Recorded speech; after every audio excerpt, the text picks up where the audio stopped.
the people in his generation of like artists and musicians, did they have songwriters back then like that? This ain't back then though. imagine, this is now. Yeah, How I y'all know, having my man's come out with an album now? Right. That's why I was wondering, like, maybe he was the one that wrote it.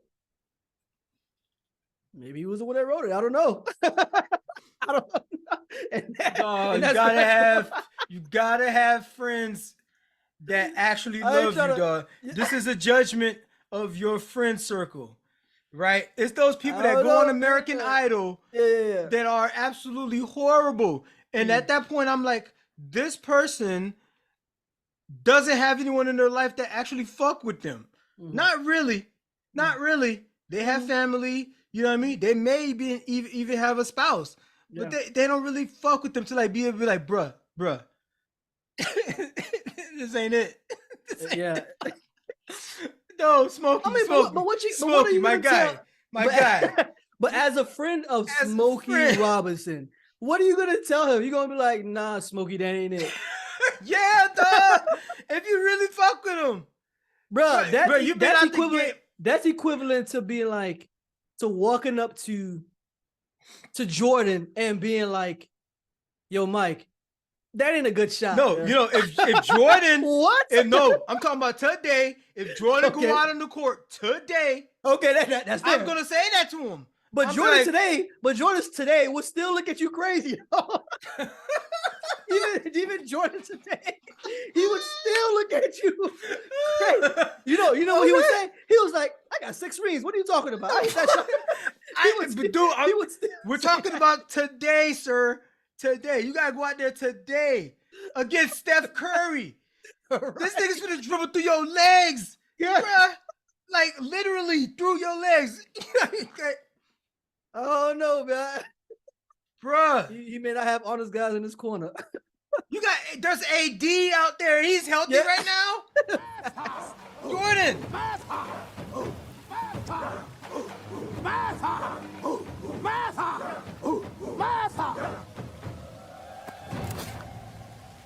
Darwin. What are you doing here? It's challenge day.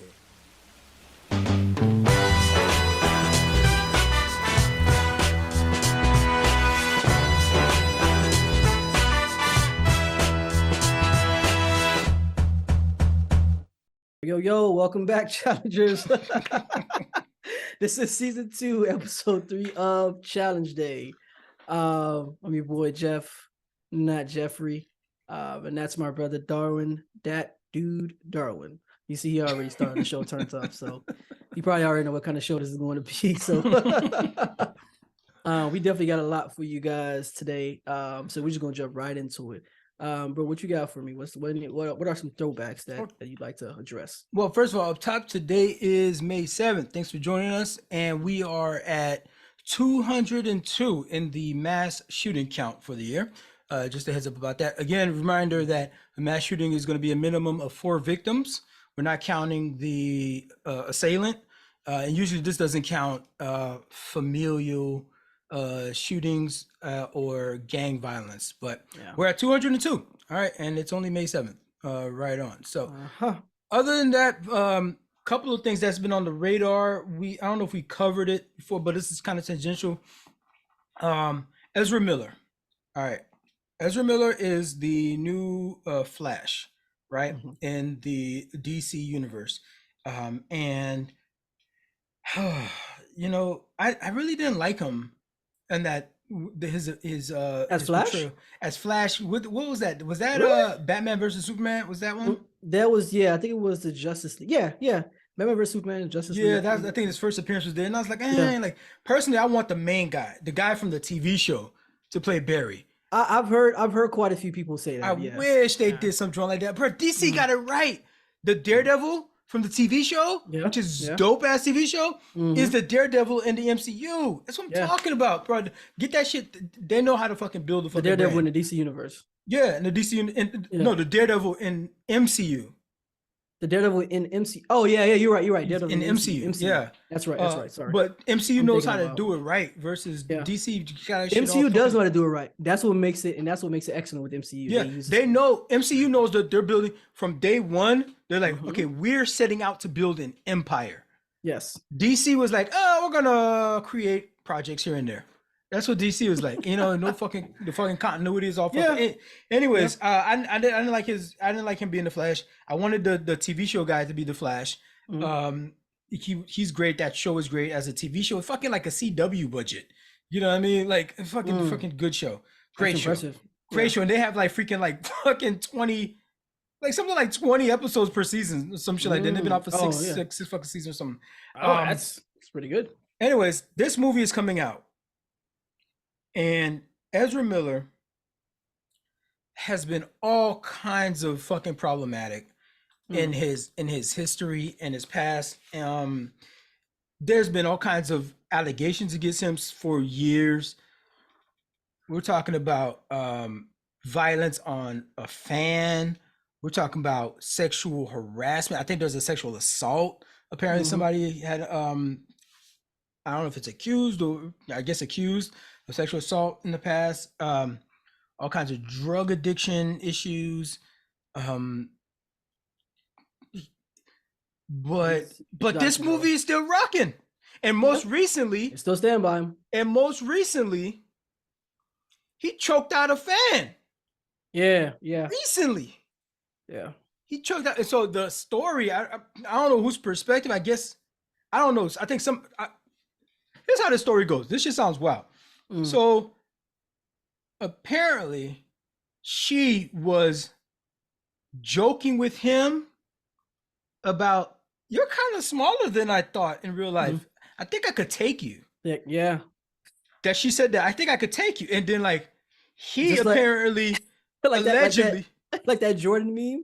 I took that personally. He took that personally. I took that personally. Apparently. And you're like, oh yeah? Oh my, you little, on some homosexual shit. Was just really choking her out, right? Allegedly. Allegedly. And then it was like, she was like, oh, no, that was just all a misunderstanding. Like, wait, what? She's saying this, and she just let it happen, man. I don't know what's on the up and up with this story, but that fucking movie's coming out. I kind of bring that up to be like, yo, Jonathan Majors is canceled though.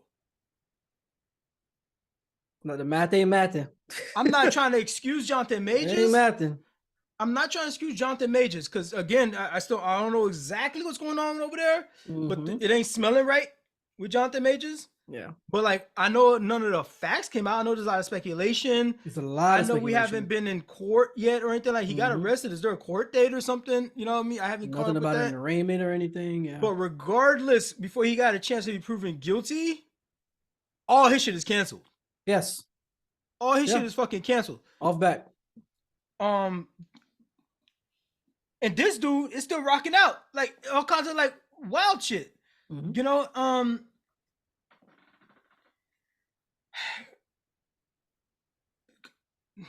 so I'm gonna leave that there. You make a decision about what that means to you, right? And what that says about our society and what we're picking and choosing to do. But I'll take this minor thread and say these cats, bro, don't be realizing how much of a generational difference they could be making for themselves and their families. Yes. They got signed up. Yo, you got signed up to be fucking king. Yeah. Basically the new Thanos. You know how long Josh Brolin was rocking out? Just by making a guest appearance in fucking Iron Man something. Yeah. In a cut scene at the end. Josh Brolin was rocking out on this goddamn movie, and you know he's for a generation. Freaking Robert Downey Jr. Yeah, big facts. Chris Evans. These guys, like, and you're fucking Kang, and you are going to be the Flash. They're trying to build a Justice League. Yeah, you talking about the new MCU? You on the front end. Who, if we're looking at accuracy as far as the comics goes, Kang the Conqueror is an even greater threat than Thanos, which means that the MCU will take more time in developing Kang. I'll definitely give you that, because guess what? We saw a full fleshed out version of Kang in a movie. Yes. We didn't see Thanos until fucking Infinity War. It's Infinity War. Yep. We didn't fully see Thanos like do some shit. Yeah. Until Infinity War. Like he freaking, the accuser. You know what I mean? Like, he's like, dare talk, who you talking to? You know what I mean? Kind of thing. And freaking got the accuser, checked him, whatever. And then like we saw the other one where he's like, you went and got the gloves, like, fine, I'll do it myself. So we saw a little bit of it, but like in terms of fleshing him out as a character, like we saw that for this version of Kang in a whole movie. Matter of fact, they gave him backstory and everything. So bro, you was about to get it's so crazy too, because like even because the MCU actually showed us like an end credit scene of like how far they were going to take Kang the Conqueror. I mean, like, and if you know the scene I'm talking about, ain't no spoilers now. It's a fucking stadium of Kangs. Yeah, they called the Council of Kangs, and they freaking called everybody together to freaking talk about. These humans are figuring out how to kill one of us. You know what I mean? Like, what the fuck? It's massive. Like, and to fumble bag, not even just that bag though, but that legacy, just the opportunity, that legacy, it's legacy, bro. That like Robert Downey Jr. as Iron Man, like it's gonna be our history books is gonna be mad different. This is gonna be in film history. You know what I mean? When we study film history and stuff like that, the MCU is gonna have its chapters. Pixar is gonna have its chapters in film history. You know, and some of these actors are gonna, the first black person to do that, or the first woman to do this. In the history books of film and art, these people, there's gonna be spaces written for this stuff. There's gonna be remembered for. We still talk about fucking Shakespeare. Yes. And we have derivatives of Shakespeare. I went and saw a drunken Shakespeare show the other day. That nigga is still cooking. You know what I mean? Like it was a version of that, but either way, it was still off of Shakespeare's material.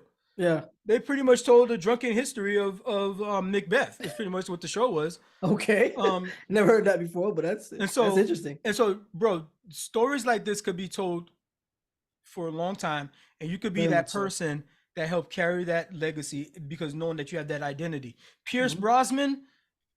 I was just thinking about that. Pierce Brosnan, he was James Bond. Like we're going to think about the lineage of James Bond, especially these franchises that go on and on and on and on, like Bond, or even freaking the Jurassic Park. Tom Cruise, you know what I mean? Tom Cruise in the Mission Impossible joints.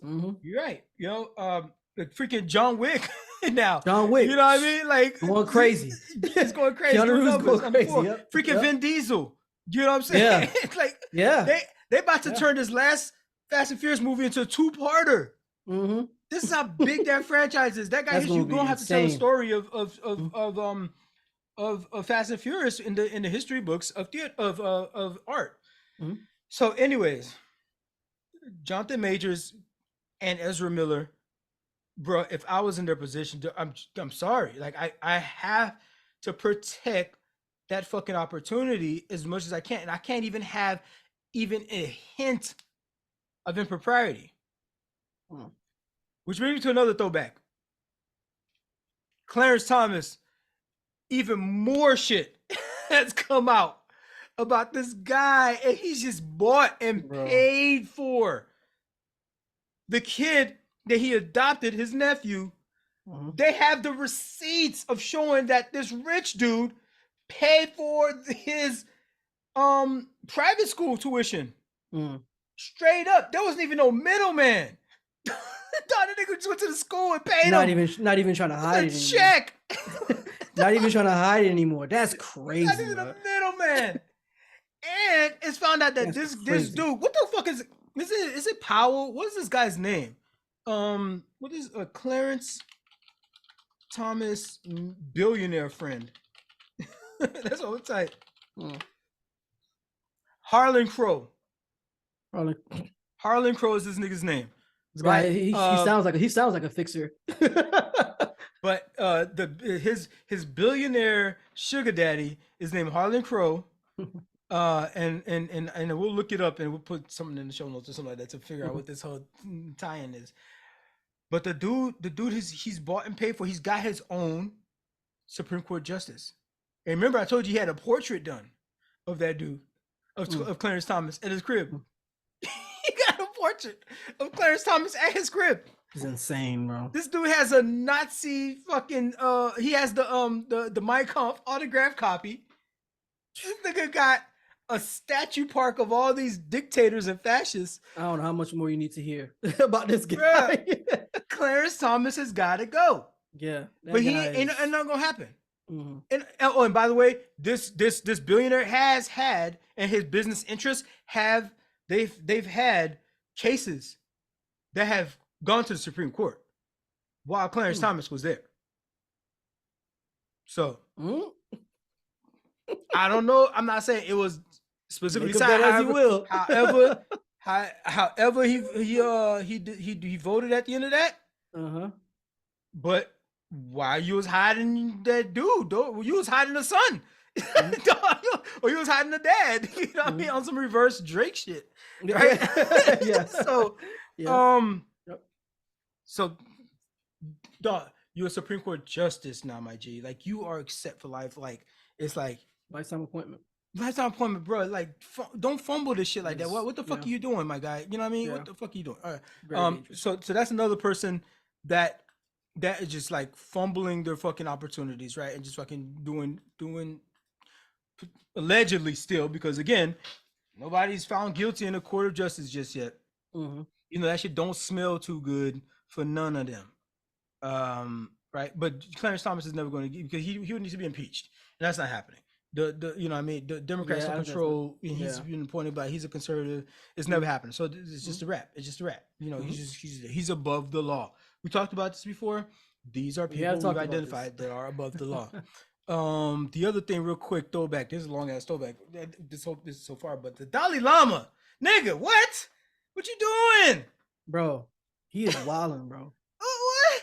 He is big wilding. You can't even. There's not even an argument to justify. Bro, these people be mad, old dog, and they judgment. And he probably thought that shit in his head, even though he shouldn't be thinking in his head.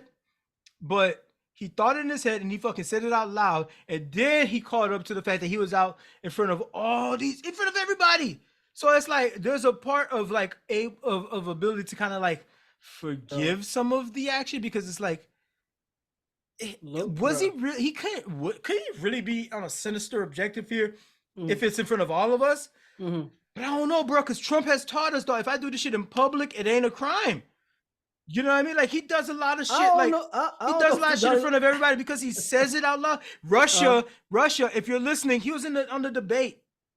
He said, Russia, if you're listening, you got something on Hillary, you might want to drop it. You know what I mean? Next you know, all this fucking bullshit started. So it's like, you know, but like, it's like, is that collusion with Russia kind of thing? Because Russia is listening, and it's like, oh snap, this is our listening. You know what I mean? So it's like, this is our sign. He's doing it on the debate stage. So it's like, no, I'm not colluding with Russia. I was on the debate stage in front of everybody. Or if it's like, do you denounce? They asked him, do you denounce the Proud Boys?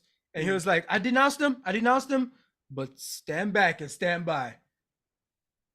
If that's not an incitement to riot, I don't know. But guess what? He did it on a public platform, and everybody saw it. So it wasn't like clandestine. So fuck it. So the Dalai Lama here is like, something in his brain just didn't fucking catch up, and he's like, I'm just doing it out in the open, and it's fine.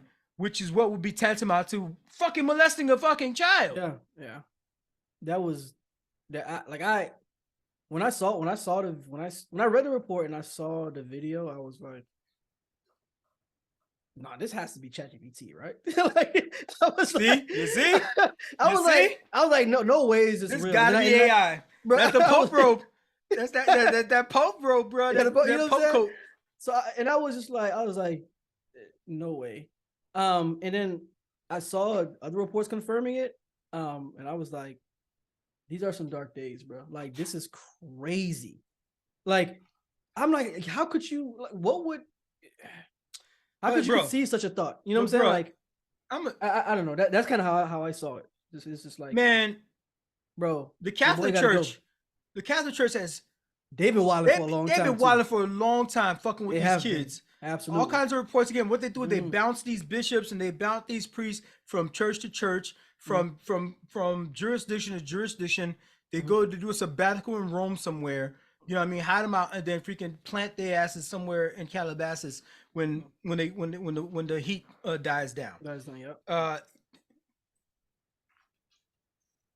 the Dalai Lama should be so fucking canceled right now, and it's a people's whole religion. So it sounds kind of wild that I'm saying that, but y'all know if it was some random dude named, I don't know, Jeffrey Epstein, y'all asses would have locked his ass up. Random. Random name, just pulling it out of nowhere. I just made that up out of whole cloth. Y'all asses would have been for his neck.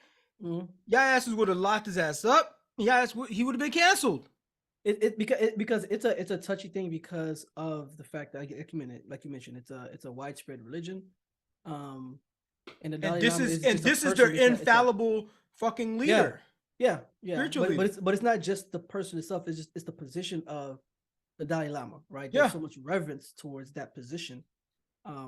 So it's not just, obviously it's multi-layered, right? So like you immediately you think you'd want that to be the result, but it's like it's connected to so many other things that people base and live their lives on. So essentially, like how a lot of people may perceive it is like, oh, you want us to also cancel like our way of life, our way of living, our culture. So I'm glad you brought that part up. Apparently, right? I don't know this. I'm not familiar. I've been reading like y'all been reading, right? Sticking the tongue out is sort of a greeting, or sort of like just an exchange that they do, and is a style of like communication over there, right?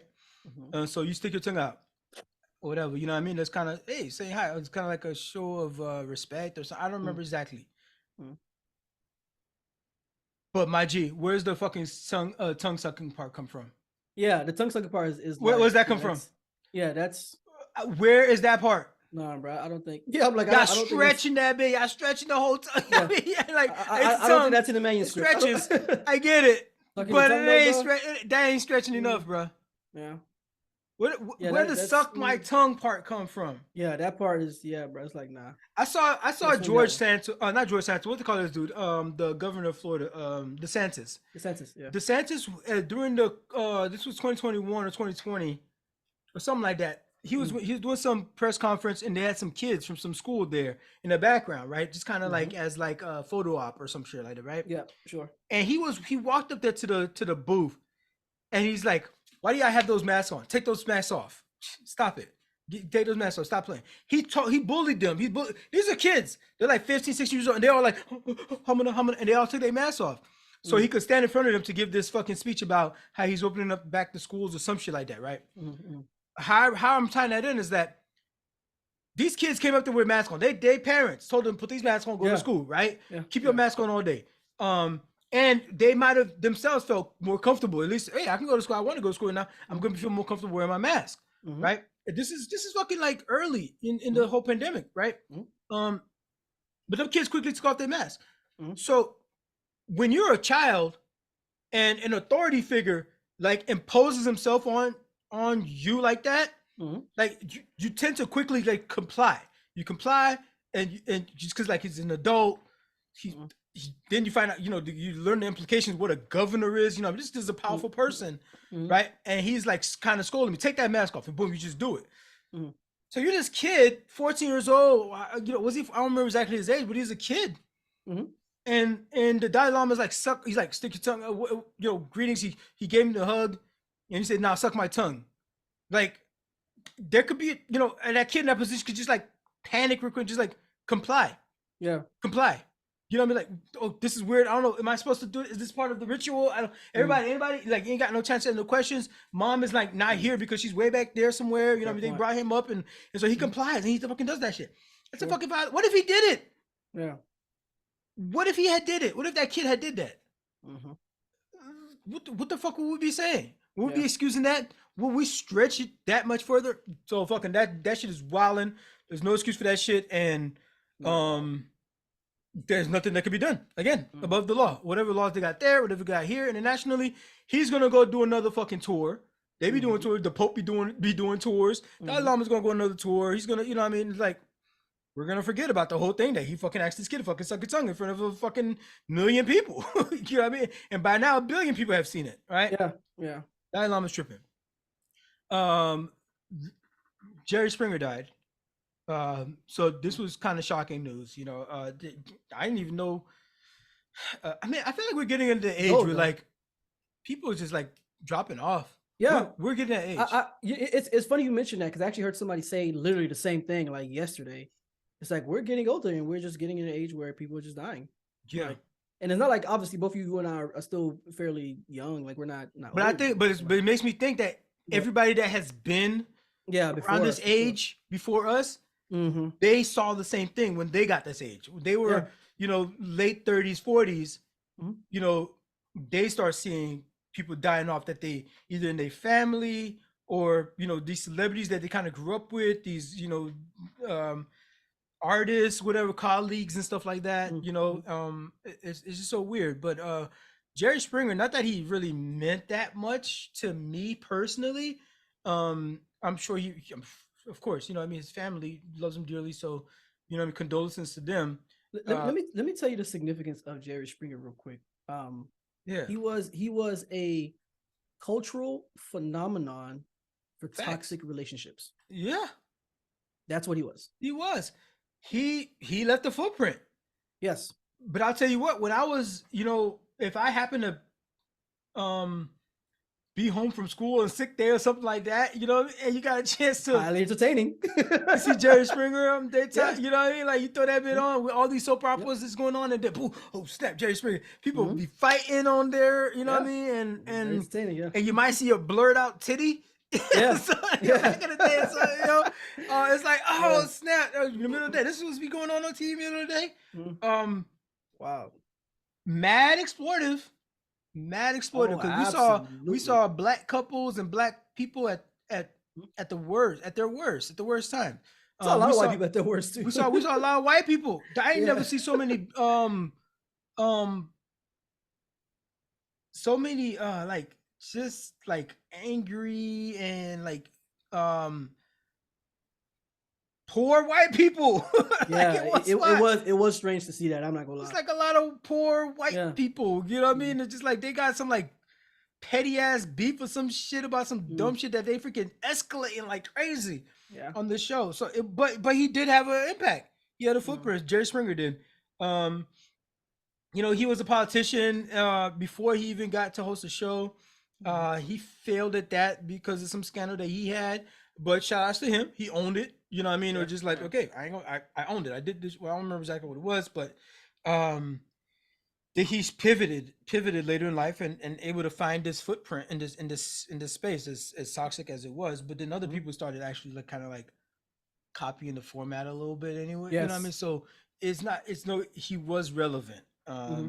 But he just randomly died, and so that was kind of wild. He even had a spin-off shows coming off of him. Freaking the damn security guard had his own show. Yeah, the security guard had his own show. Yeah, so condolences to the family, but yeah, Jerry Springer is out of there. I mean, he was pretty old though, right? He had to have been like. That's another thing too. Old people is dying. Yeah. All right. Yeah, it's just. Yeah. I mean, we got people in the 80s and 90s, freaking Dalai Lamas, freaking 100 years old, not knowing who the fuck he's talking to, to asking somebody not realizing the damn camera's on.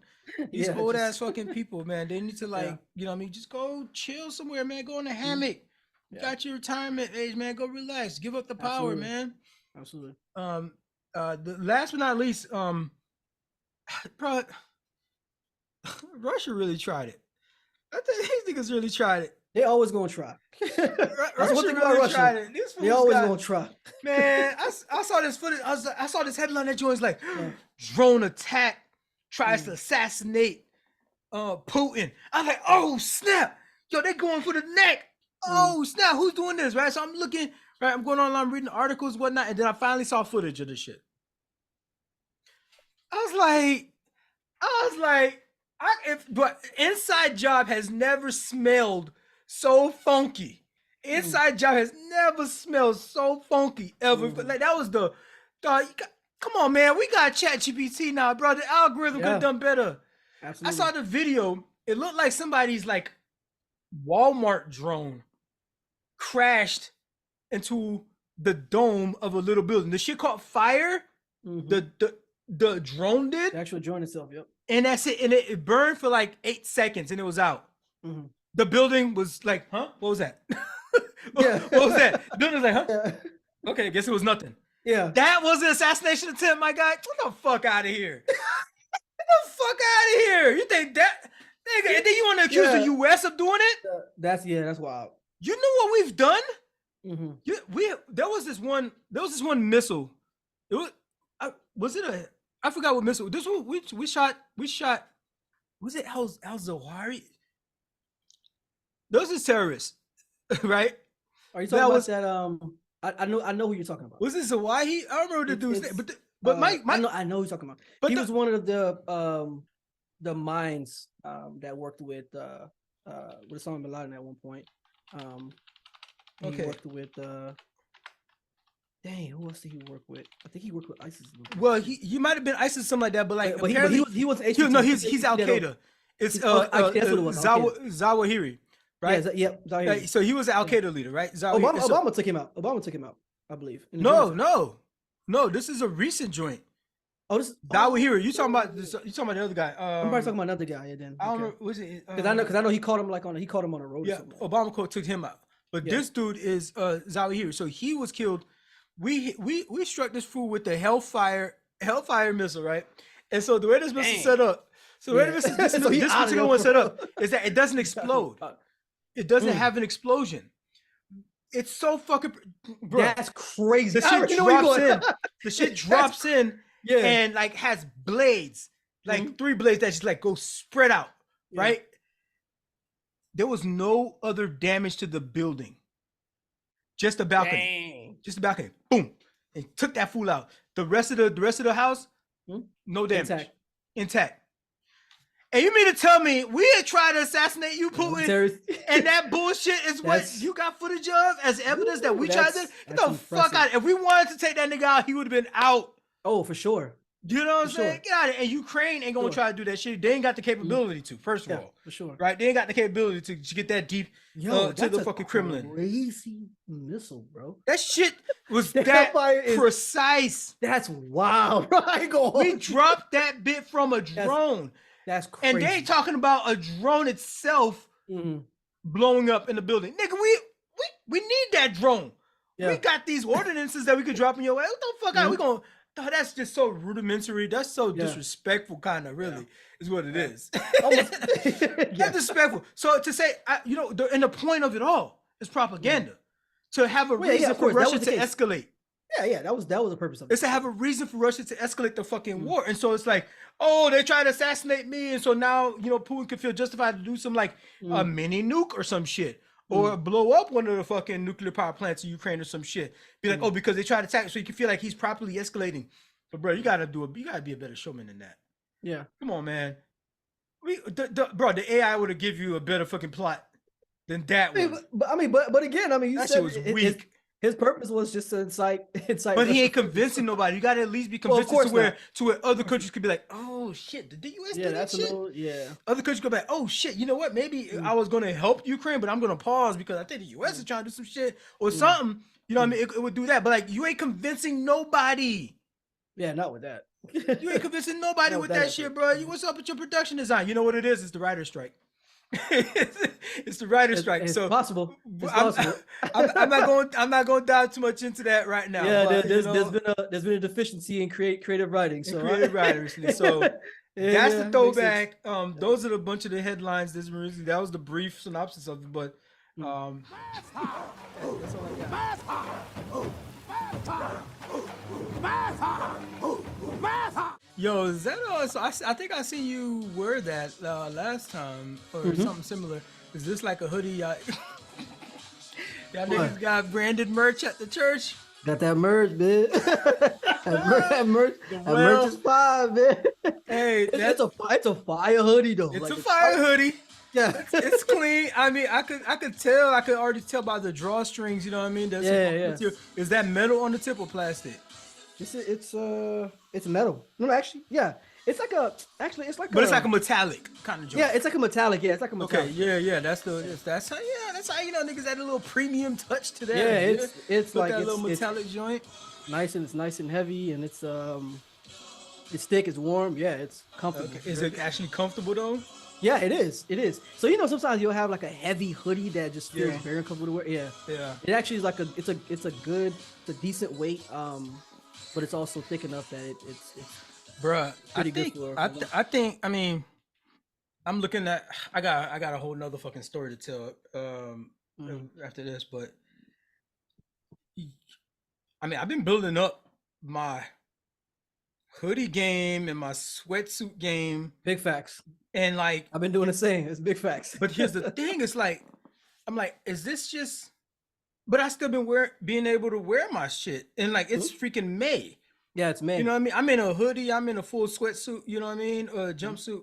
What do they call it? What are we calling this? It's a sweatsuit. I mean, a hoodie and a joggers is a sweatsuit. Hoodie and joggers, a sweatsuit, right? Yeah. All right, but like it's like a set though. You know what I mean? It's a whole set. Yeah. It's a yeah. I mean, like a sweatsuit set, or is it just a sweatsuit? Because you say sweatsuit, I be thinking like maybe like windbreaker and really? the windbreaker pants. That's like I would have just said windbreaker, like a weight loss thing. But I'm talking about like a sweatsuit. But together, you're talking about like with both pieces together. Yeah, with both pieces together, I would have thought something like that. So I'll be honest, like I call all of them because they all provide the same, or they're all purpose for the same thing. Because let me say like this: I think sometimes when people say sweatsuit,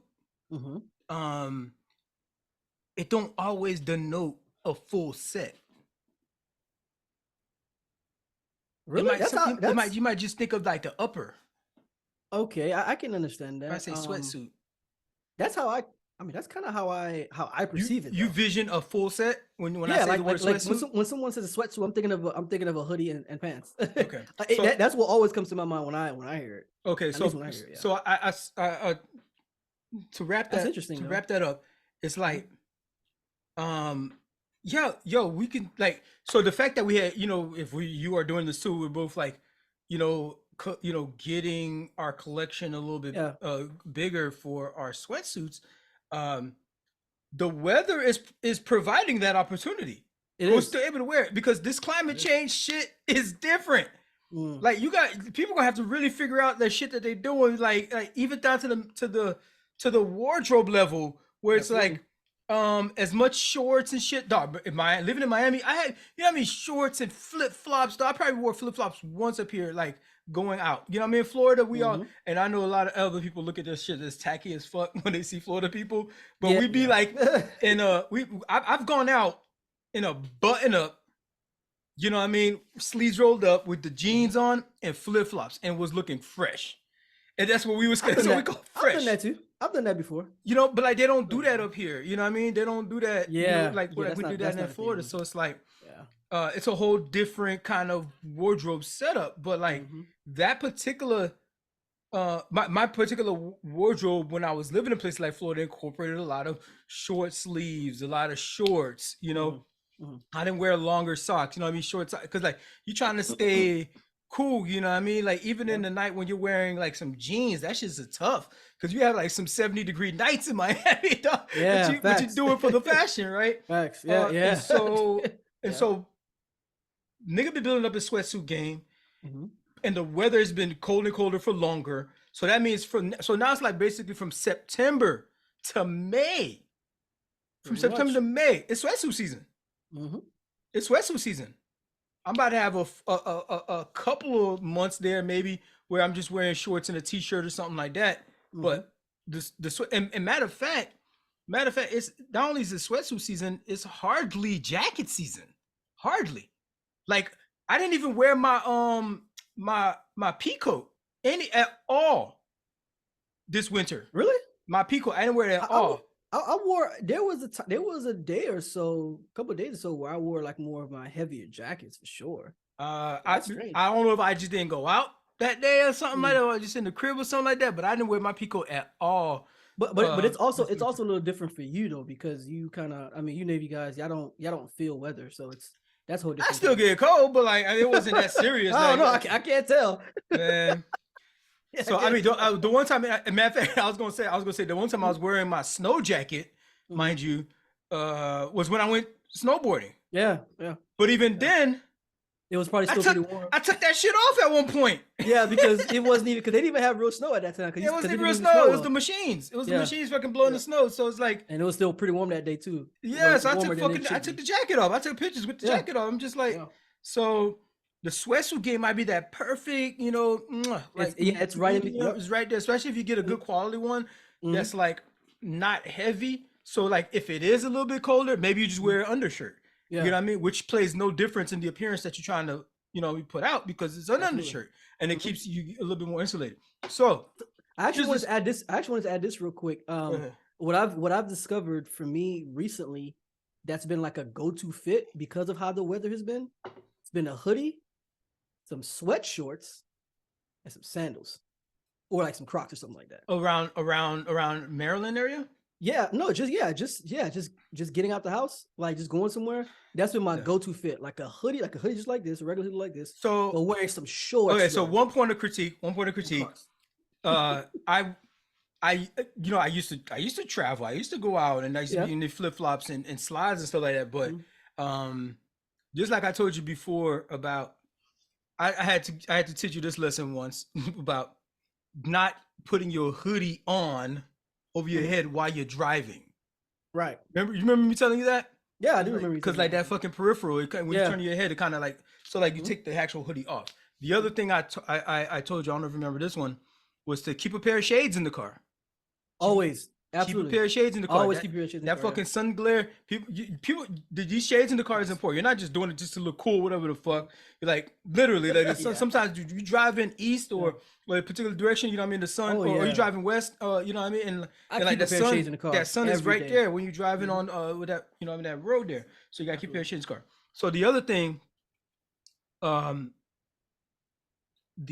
other thing would be fuck. What was I talking about? We're talking about clothes. Damn it! There's another thing. Oh, okay. Yes, wearing. I can't wear flip flops and slides if in the car. Just like, in terms of safety, the chances of like that slide coming off a little bit when you're trying to jam on the brake. So that's actually a very good point because that happened to me one time, and since that day, I don't ever do it. So I wear my Crocs because like with Crocs now it's okay. It's almost like shoes. It's almost like shoes. So Crocs work perfectly, right? Like I don't even wear, like I have slides, bro. Since I've been wearing Crocs, I don't even wear those slides anymore. This was probably like a year and a half ago. The last time I probably wore slides. Yeah, you know what I'm saying? Like since I was introduced to Crocs and I was like, you know what, I'm gonna give it. So what happened? So what happened when you were driving? You had a bad incident, you said? Yeah, no, you know how like maybe there's like a sudden situation happened on the road where you gotta kind of like hit the brake. Yeah. Like I was wearing like some sandals and they got stuck. Like it got stuck, like, the bottom of it got stuck on like the pedal or something like that. Like up under it or something trying to bro. So I had to like use my left leg to like press the brake and I was like, yeah, I didn't do that again. As soon as that happened, I took the sandal off, I put it to the side. Fuck that shit. You better off driving barefoot. Yeah, and I was driving barefoot. You know what I mean? But then if you drive barefoot with the sandal, just another little side note, is that sandal, if it's sitting right there, unless you like move it and lock it in, you gotta move it, move it to the side. Because as you drive it, it's gonna slide around, and that shit could be like stuck up under the brake pad or even the accelerator. You don't even know because it's sliding around. And you go jam down on that bit, and then like nothing happens, bro. So shades, sandals, and don't ride with your hoodie up. So here's I say all that to get to my sweatsuit story. This, you know what? So my challenge, I'm gonna switch it up. I thought I was gonna talk about something else. I'm just gonna go into it right now. My wife bought me this, this clean ass paisley polo sweatsuit. Man, I don't know what you talk about. I ain't gonna lie. It's kind of smooth. Nothing. It's kind of smooth. I ain't gonna lie. You can't tell me nothing. Like paisley on a sweatsuit, like on paper, you're kind of like, body. What?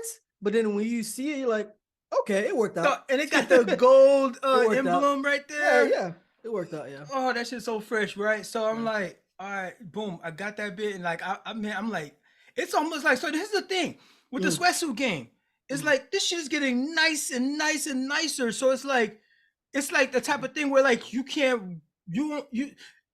like special occasion type of shit. Where it's like somebody would rock they tuxedo somewhere, or this particular freaking fly ass jacket somewhere or something like that, or these shoes that they freaking fuck with heavy that they only rock for special wear once in a while. It's like that. That sweatsuit get like, yo, because first of all, it's paisley, so the shit stands out. Like, nigga, you Absolutely. wore that yesterday. I know, but it's still fresh Big though. facts. Right? Yeah. You know what I mean? So like, you can't, Yeah. you can't get away with wearing it too much. Yeah. But like, Mm. yo, that shit's so fresh. So See that, and that's my thing with like getting hoodies that like have distinct features, because yeah, because you can't repeat it. You can't repeat it, so it's like yeah. So I'm kind of like weary on that. But I got a couple that I repeat, like my Miami Heat joint. You know what I mean? Shout out Miami Heat, by the way. You know what I'm talking about, going up 2-1 a series. Of course, I'm telling y'all. Okay. Okay, I'm not gonna do it right now. I'm gonna do it in a second. I'm gonna do it a little bit later. But bro, I thought I lost it. How?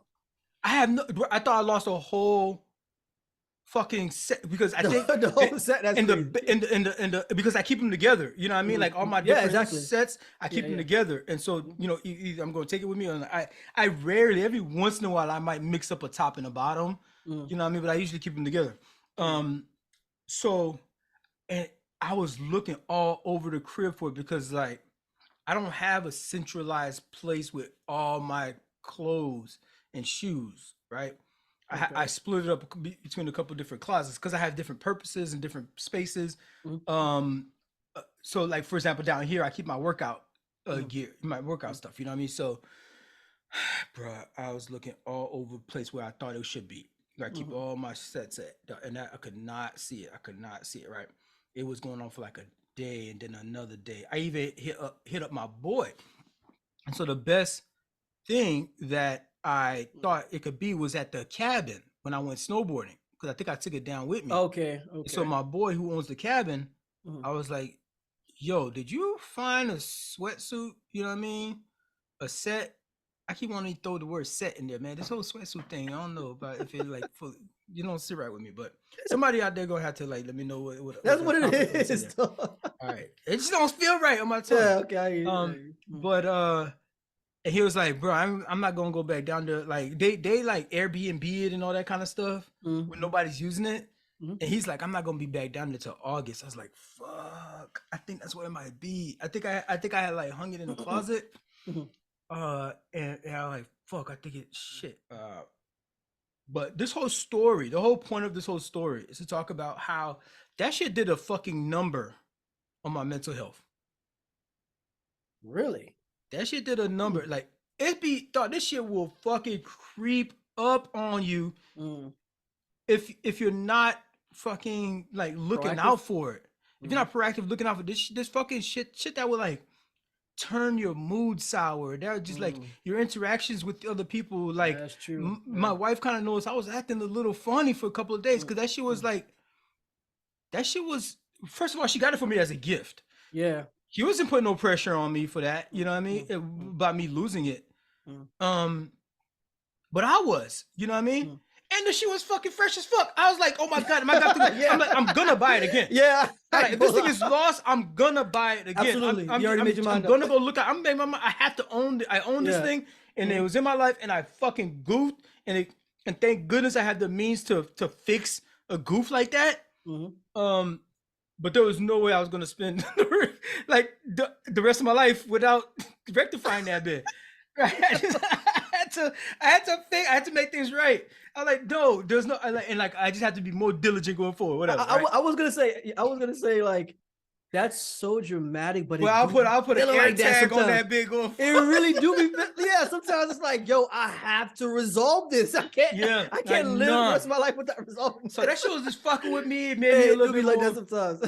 It had me some anxiety. It had me on some questioning, and people. I was questioning, like, bro, who the fuck would just, man, that shit gotta be there. I was like, even if my boy go down there to August, that shit gotta be there. Who the fuck gonna go to a place and see a random sweatsuit, like, but it is hella fresh, so I ain't gonna blame him. That's him, like, hey, yo, this shit fit too. Yo, Pablo, come over here. This shit fit, bruh.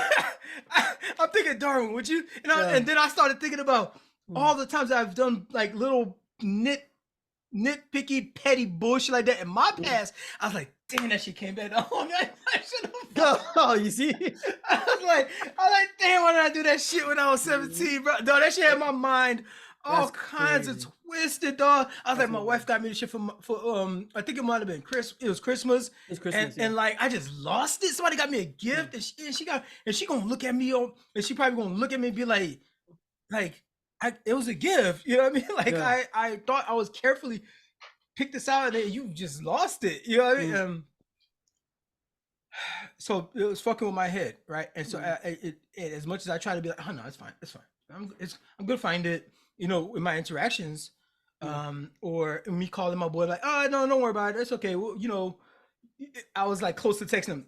I mean, is any of your family members going over there? You know, maybe somebody's checking in. They could check for me or something. But like, so dog. Turns out that bitch was in the closet the whole time, dog. That bitch was in there.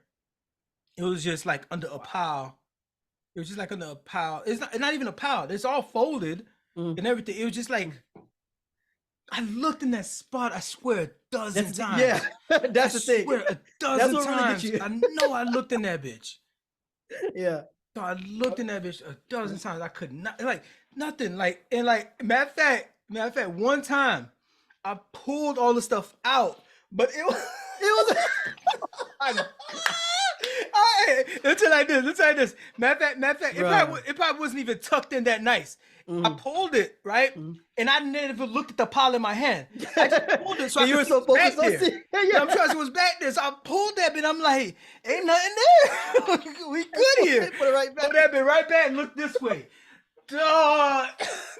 And I don't know, it was one particular sweatshirt that I wanted to wear. God. Yeah. Like maybe 3 days later, right? And I mean, I searched all different places. I searched because we have certain bins, like clothes bins, that we'll put stuff there. Like if it's not the season, you know, we'll put it away. For example, like my swim stuff, right? Ain't no reason to take up space, so I'll put that in a bin and lock that up in the closet somewhere for the next like 6 months, right? And I do the same thing, for example, with my pea coat, right? Like I put that away, you know, and like I'm you know, until I need it. I don't need it probably like maybe 1 month out of the year. This year I didn't even need it at all. But that bitch was right there. That bitch was in that shit. It was in the fucking closet the whole time. So it was then I realized that shit was affecting me like that. When I found out, I was like, that shit was there the whole time. But then it's just like I was thinking, and just like, fuck, I can't believe it was there the whole time. And I was like, dog, that shit had me tripping. Yeah. That shit had me tripping. That shit had my mind all fucking, I was like down, bro. It felt like a cloud. Off of something, just, I mean, yes, it's material. It's, you know, there's the meaning about it being the gift and all that stuff, but still, it's like, and it's replaceable. Yeah. But regardless of what the thing is, the point is, nigga, you got to be on your guard with your mental health. Yeah. And then you don't even realize it at the time, because I didn't realize it at the time. It was until after. It was until after where I realized, yo, I was kind of like giving off some bad vibes. And I'm always trying to be about good vibes as long as I can. I was like, I know I was giving off some bad vibes, and I made things awkward with my wife, and she didn't know why, but I didn't even know why at the time. And I'm looking back and like, oh, you know what I mean? Like, I'll give you another quick little small example of how something small will sneak up to you. I was watering the plants this morning, and I found a little bird egg. It was on the plant. It was like sitting on the leaf because it's a sturdy leaf. And I'm like, fuck, what the fuck? Like, there's a bird egg here, right? And so I go on the Googles, and you know, I'm like, what can I do? What do I do? You know what I mean? And it's a potential bird. I fuck with birds. You know what I'm saying? Yeah. And that's a potential nest there, though. There's no nest right there. Not there. It dropped from something. It just okay, I think they might be making a nest maybe somewhere on my roof or something. And then like an egg fell or something, and it landed on that plant that just like caught it, right? And it's just perfectly sitting there. And so I'm like trying to figure like, what can I do something? I mean, like, I'm looking where it can come from. I'm like, I ain't getting up on the roof to try to put this thing back. Yeah. You know what I mean? So when I Googled what the fuck do I do? It said that if you can safely place it back, you know what I mean? Maybe put some gloves on, you know, and like gently, they're very fragile. So you got to like gently like. Oh, the egg was still whole? It was still whole. Oh, okay. That's what I'm saying. It's a potential. It's a whole. I pictured it already broken. No, it was a whole ass egg. But I'm glad you pointed that out, because this is when it fucked up my mental health. Is that I looked up what to do, and it said if you can, be carefully try to put it back in its nest. If you can reach the nest, no way I was gonna. I only had a theory where the nest would be, which is on my roof. Ain't no way I'm fucking being able to get way up there. Absolutely. And then it said besides that, you can't do anything. Leave it. It said that matter of fact, if you take the egg and try to incubate it yourself, that's actually illegal. Oh crap. I mean, granted, nobody's gonna find out that I did that shit. Right, but I didn't know it was like an actual law. But it's a fucking law. It's fucking illegal to do that. That's crazy that it's an actual law. And it's like, but even then, I would have to like go buy stuff to try to incubate it or something like that. So I was like, fuck, it's just gonna, that's it? It's it? That's it? Survival of the fittest, man. Survival of the fittest. No, Darwinism fucking slapping me in the face right there. Yeah. Smacking me in the face. And then like actually a little bit later today, that was yesterday. And so today I went out there to water the plants again and that shit was gone. So I don't know. I'm sure the worst happened. Yeah. I'm sure it was the worst. Cause the first thing you said it was gone. The first thing that come to mind is, dang, what if an owl just came and scooped that joint up? Man, them owls will scoop up live birds. Yeah. Owls, they'll eat rodents. Yeah. I'm just saying, like, so it could have been or anything, or a snake. You know what I mean? Yeah, you can have snakes around here and stuff, and just or raccoon. All the fucking raccoons. I just chased the fucking raccoon off the damn deck. But nature has a way of reminding that bit was gone. There was no signs of that bit. Yeah. Big no signs of that. But that little thing, right? That little thing, and I was like, fuck. When I found out I couldn't do fucking nothing, that was a downer, man. Yeah. That's a downer. But something so innocuous. I'm just walking by and this random ass fucking thing. You know what I mean? So be vigilant. Be vigilant, because the universe doesn't give a fuck about you. Matter of fact, that was a book that I read also, and that's a good book. I recommend that. It's a very short book, but this very statement pretty much tells what the book is about. The universe doesn't give a fuck about you. You know, it's just doing its thing. It's going around. Life comes and life goes. And so you're here. I'm here. In the time being, guard your mental health, because at every turn, something's trying to fuck you, knock you off that square. This is why I always say to live a purpose-driven life. Whether you believe in destiny or not, I mean, obviously I do. Well, I'm not gonna say obviously, but I'm gonna say that I do, because only you know because you're my brother. But like, well, you say it all the time on here. Yeah, you're right. I'm rocking the goddamn branded sweatshirt from the freaking church. Obviously. But the conclusion is to live a purpose-driven life, because I think that's the best that you'll get out of your own life and your own experiences. Your experience while you're here. So yeah, you maximize the time while you're here. So find something that provides you fulfillment and just take it from there.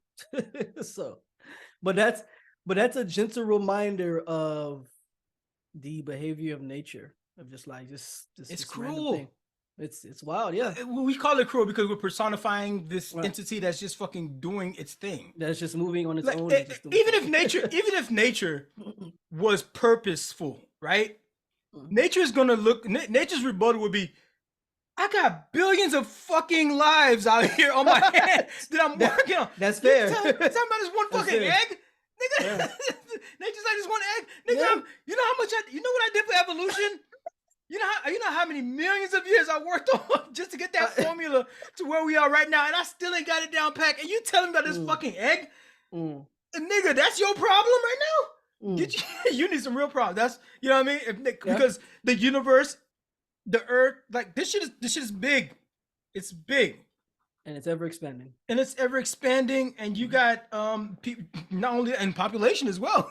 You know what I mean? So like it's expanding inevitably. And we all are just trying to I guess we're not gonna make it out alive. That's a given. We're not gonna make it out alive, but we're all still trying to find purpose. And even if not purpose, it's like, yo, let me find something to do to pass the time. you know, some That too. people dive themselves headfirst into their careers or Mhm. their kids. Mhm. You know what I mean? Or they're an entrepreneur and they have a business and they like just dive themselves into that. Mhm. Or even if they're acting, and Which we're gonna get into. you know, and some, well, we probably would have gotten into it already if this is properly edited, right? Right. Because this is recording before the Mhm. other segment. Mhm.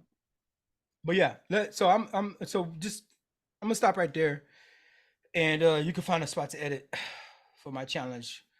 So that was it for that, and we can cut that, and we can then you got your own challenge, but I'm gonna give you a you could do a countdown. Since I was doing my challenge, and I know that we're already in that spirit right there. We're going. We'll start over the whole show again and everything. But like, let's just knock out this challenge joint since we're here. Yeah. Okay. Yeah. So I'll add what you mentioned to the. So is that part of your challenge though? All of that was my challenge. I'm not all gonna do that? that other one. I'm not gonna do that other one. Okay. Okay. All right. And so I'll talk about my challenge now then. Yeah. Okay. I'm gonna So pause for a do it. So second. do it like. No. Go ahead. Yeah, you got it. Yeah. Yeah. Yeah, and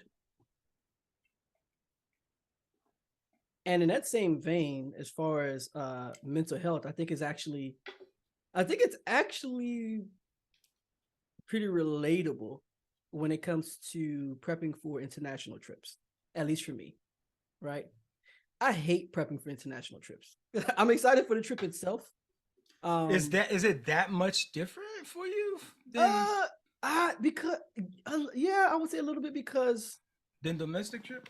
yeah, a little bit because you hear all kinds of horror stories of people like losing their luggage or like being targeted by immigration police to whatever country they're going to, or their customs or whatever, not immigration police, but their customs, whatever country you're going into, people getting pickpocketed. I think about all these different things, these different scenarios that Bro, you people get talk pickpocketed about. in New York, son. Yeah, I know exactly. Like you can get pickpocketed anywhere, right? But like it's exacerbated when you talk about different countries that you would like to visit, specifically like if you're going to some country in Africa, and they're like, hey, watch out for this, watch out for that, watch out for the bribe. You gotta bribe some of the officers and all this. No, the thing about it, like going to Africa, it's like everybody from Africa. You ask them about it, and they tell you the worst stories. They tell you a lot of like. Don't none of y'all want to big up Africa and like, you know what I mean? Like, right. say, yeah, go here. Like I hear the horror stories from Africans. Yeah, so it's hilarious, but at the same time, it kind of creates a little bit of anxiety. For me, it will be my first time going, and it's going to be. I think it's going to be a blast. I even like got some stuff. You are going with a group. Yeah, I'm going with a group. So I have some So stuff. I mean, you were talking about offline. You were telling me about how you're maybe afraid of pickpocketing. You're reading horror stories about the different places and stuff like that. But you're gonna get pickpocketed in New York. Yeah. Anywhere. Yeah, exactly. Anywhere. So it's also you're going to be in a group, so it's not like you're going to be by yourself. That too. And also, like, I grew up in certain environments where danger is always around the corner. So my situational awareness is a bit higher than the average person. So I'm not out here slipping, right? So, and I'm probably gonna be weary of obviously my surroundings and just making sure I'm prepared in the way that a person can be prepared in these type of situations. So I'm just going to take every precaution, obviously, right, to do the right thing and not be a target. And that goes for just, well, I mean, you're a new person in a new space that you've never been before. So this is the kind of vulnerabilities that, opportunists are looking for. Yeah. I mean, it's blending, like you want to blend in. So what they're looking for is you standing out, like you being obviously like a tourist, right? You're walking around with a camera. You probably got like pretty expensive clothes on or something like that is not known around those parts of town or whatever. It's kind of like, yeah, this guy, even if you didn't even speak, just your movements and how you carry yourself can be telling that, okay, this guy is a tourist. Niggas coming out there with the freshest Jordans. Yeah, you know what I'm saying? On dirt roads. On dirt roads. It's nothing but dirt roads out here. You got the freshest. Exactly. Or like you go into different places asking for directions. all the time, right? Rather than like, But you either gotta having do your own- those kinds of things though. But this is the thing though. This is the thing though. It's that's something that, yes, it's true because you've never been there before. However, you can hire a guide. You can hire a guide, and the guy could just be with you. And actually, it was actually recommended for the place that I'm going to. That sound like a privileged ass experience. But you just hire a guide. Yeah. Silly man. But apparently people have to get through the savages of Africa. So what Dar I heard what white Dar is not supremacy dripping. So what Darwin is not telling you is that hiring a guide in some of these places can be very affordable, and they can save you a lot of time. So if you put forth money aside, if you put part of your planning, okay, then it could help in that type of situation. So but on its face, it does sound like a first world problem. Absolutely. I mean, it's everybody's problem. You're getting pickpocketed, so I get that. You know what I mean? And if you have a guide, you already know, hey, you know what? Don't even go down that corridor. You know what I mean? Just let's go over here and take it from spot to spot. Yeah, I get the efficacy. Yeah, and actually, the dope part about having a guide is that you can it can actually maximize your experience at whatever location you're going to, because they can actually show you actual like really nice spots, the historical relevance, how it came about. Different things that's been going on within that country. Shit that the places that the locals go and stuff that they fuck with. Yeah, absolutely. So it can actually make your experience even better, right? So it's something that my friends and I are considering when we go there. We're probably man, you in a group. It's easy. Yeah, it's easy. So it's likely we're gonna consider that just to make our experience, just to maximize our experience much more, right? And obviously because we definitely want to get like the full experience of the natives there. So I think we're definitely looking into that.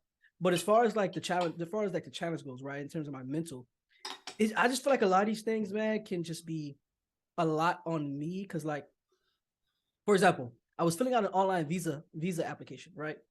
So man, just doing the visa application itself was irritating, because you find yourself going to a site, and being in tech, you're weary about some of these things, right? So you find yourself going to a website. It's not a US site. It's not a US site. It's kind of like, You had your VPN on, bro. Yeah, big facts. Had your antivirus on, bro. Big facts. So like, so you find yourself like, man, let me go ahead and buy the premium real quick with this Norton and I was holding off on this premium. I'm about to go premium right now. Yeah. Oh, and I recommend everybody make sure you all have antivirus on your computer. At least have two. Have two active ones on your computer. But sure. I had that joint before. But okay, here's the thing. I'll also say though with that is the Windows products. Apparently the what is it called? The domestic. Is that the term I use? The native. Yeah. The native antivirus.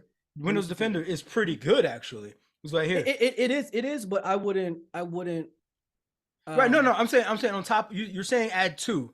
Right? Yeah. To have two. No, so if you have the Windows Defender and some other one, that should be enough. That should be enough. Yeah, you have that and you have one more. That's two. You should have at least two. The Windows Defender is pretty solid. But I would always have two. Yeah. Sure. So here the actual thing I was gonna say about it is that sometimes they conflict with each other. Like, which is why you have to do your research on, because sometimes they're both doing the same job as well. Yeah. It's like a redundancy that you don't need. Or like you said, sometimes they do work against each other based on like what like, I can't do this search or something because it's something else. Because this other thing is already actively Yeah. So that does happen. So that's why you have to kind of look into like another antivirus that actually. Okay, so you're using a safe web portal to get to the visa thing. Absolutely. And I got to the visa application, and it was my first time actually filling out a visa application online. I've never had to do it before. Right. And I've been to other countries outside of the United States. Like I've been to several other countries in the Caribbean. I've been to Mexico, different places. But for this particular place, I had to definitely fill one out and make sure that, pay for it and all that stuff. But bro, that joint took me like maybe 2.5, 3 hours just to complete, because of like these ridiculous standards they had for like certain information that you had to provide. Did all your whole squad had to do that same thing? Yeah. But they were able to do it maybe a little faster because they're used to it. But like I had to I have to manipulate some documents and some images and do different things just to meet their standards and their requirements. And like provide some information that was necessary, obviously, for them to identify you and all that when you come to the airport and all that stuff. So, but it was just one part of like an annoying process, and like also like thinking about like what to wear, like what to pack.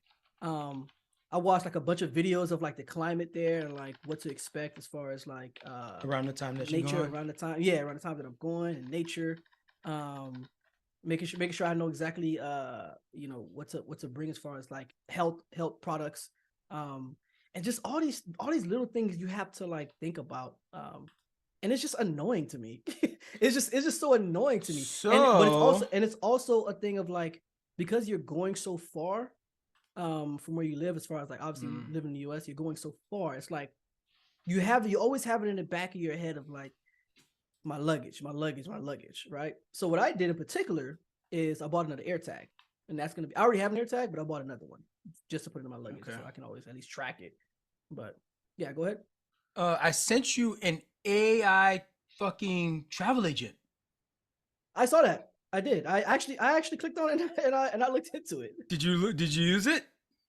No, because I don't trust AI. But it ain't. I don't trust it. Because my personal feelings made me caused me to not explore. So it's not about. It's not really about. Okay, so here's the thing. Yeah, if you don't trust actually using the platform itself because of malware or something like that, I guess I get that. But anyway, you do use it. You have to vet it yourself. You have to read it and edit it and feel like, okay, this doesn't work, that doesn't work. Yeah, you gotta look but at it's like, bro, like people. Let me tell you what people fucked up in college. Wikipedia, right? Wikipedia was the early AI. I'm gonna tell you how. Yeah.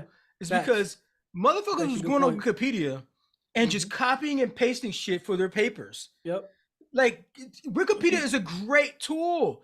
This AI stuff is a great tool. Well, there's a lot of problems about it, so we'll talk about that in a little bit. But ultimately, on a macro level, it is a great tool. It's a fucking starting place. That's it. It's a starting place. People can't be treating it as if it's the final solution to whatever it is they're doing.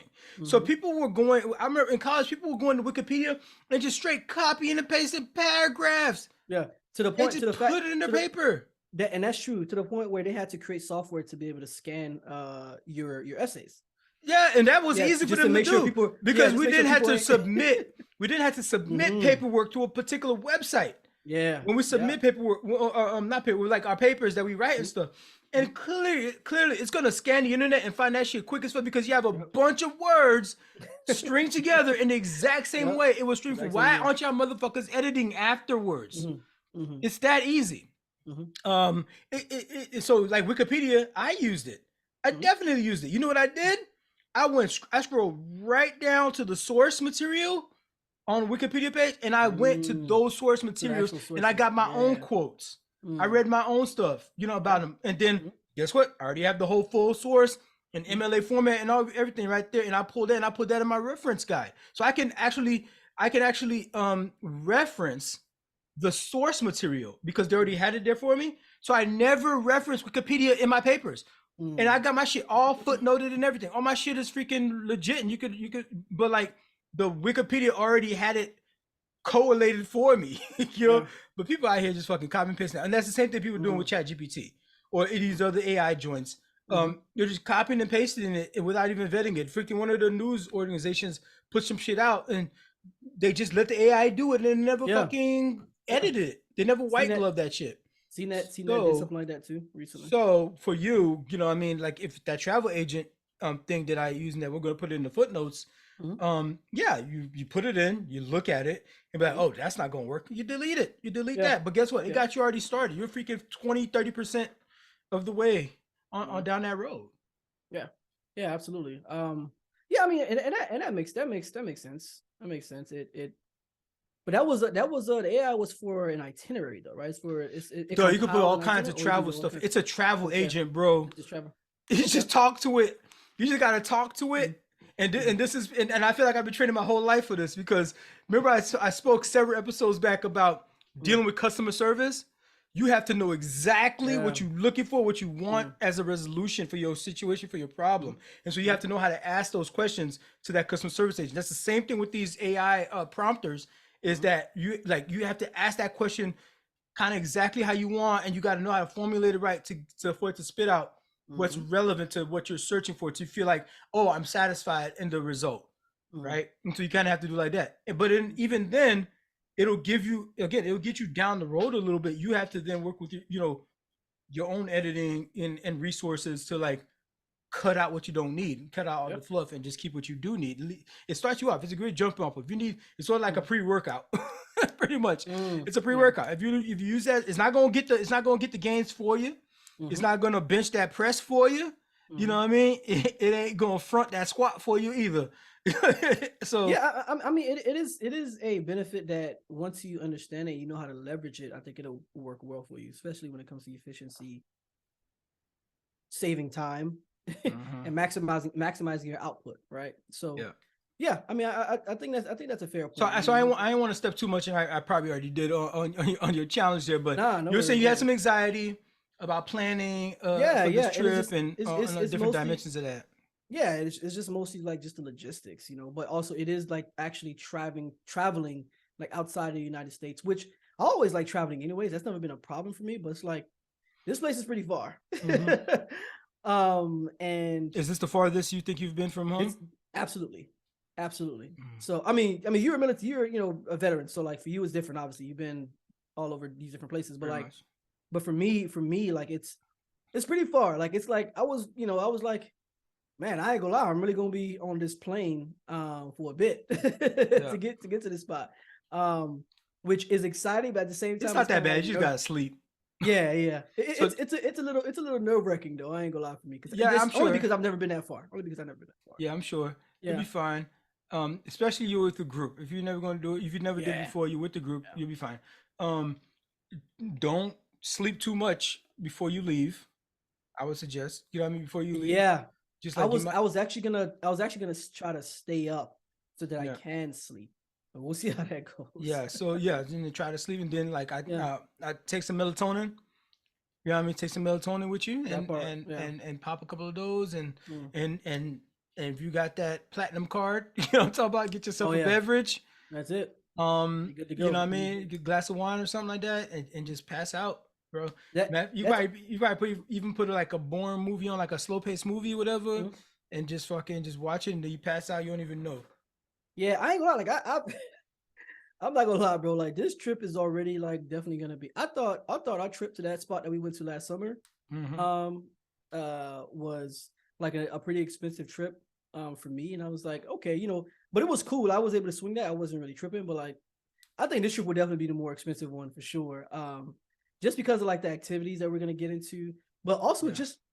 But think about how you felt after though. Yeah. Oh yeah. It was. I didn't regret one bit of it. Yeah. Like which is why I realized that, especially after our trip last summer, I realized I was like, dang, bro, I really need to be traveling more, bro. Like, I don't mind blowing bread on travel. Like it's at that point now where it's like, I'll blow some bread on traveling.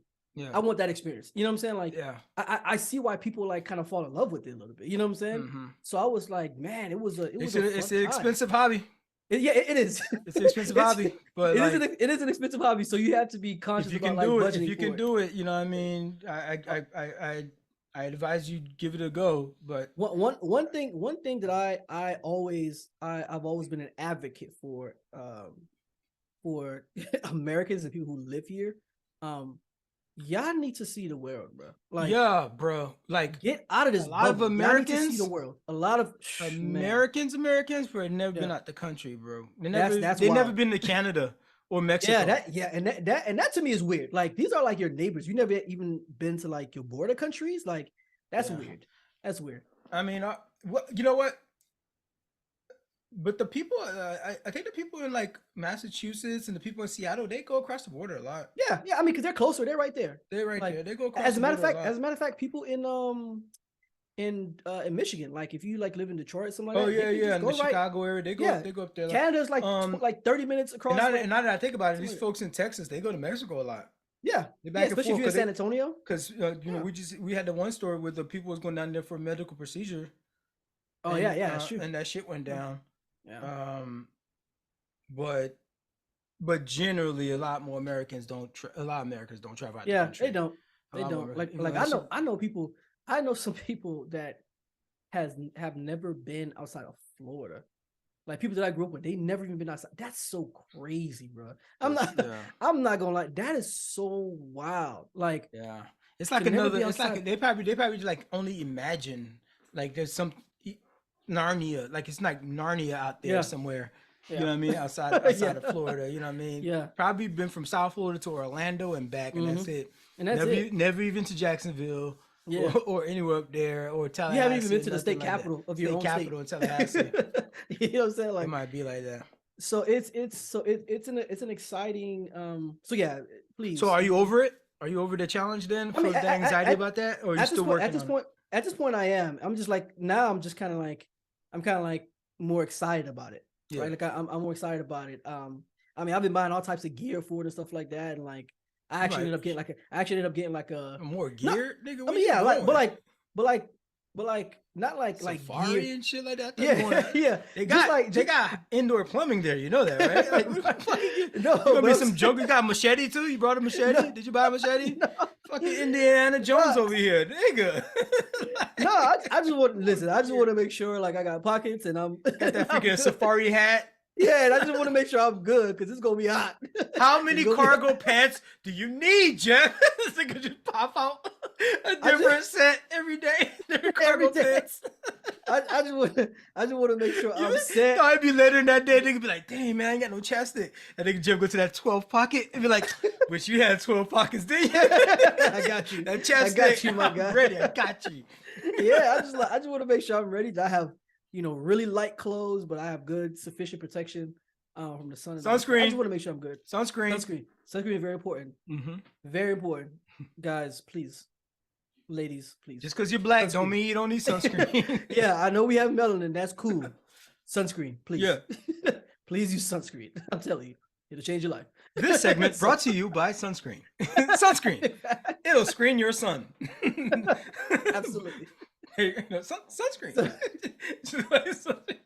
The screen your sun. That's like sunscreen, like right here. Yeah.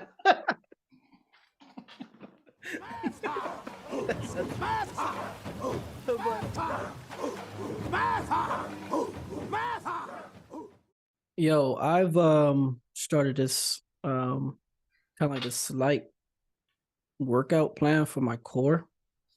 I'm kind of going off of this app, and it also mentioned like some healthy habits to do, which is at least 5,000 steps a day to stay fit. Okay. So let me stop you there for a second.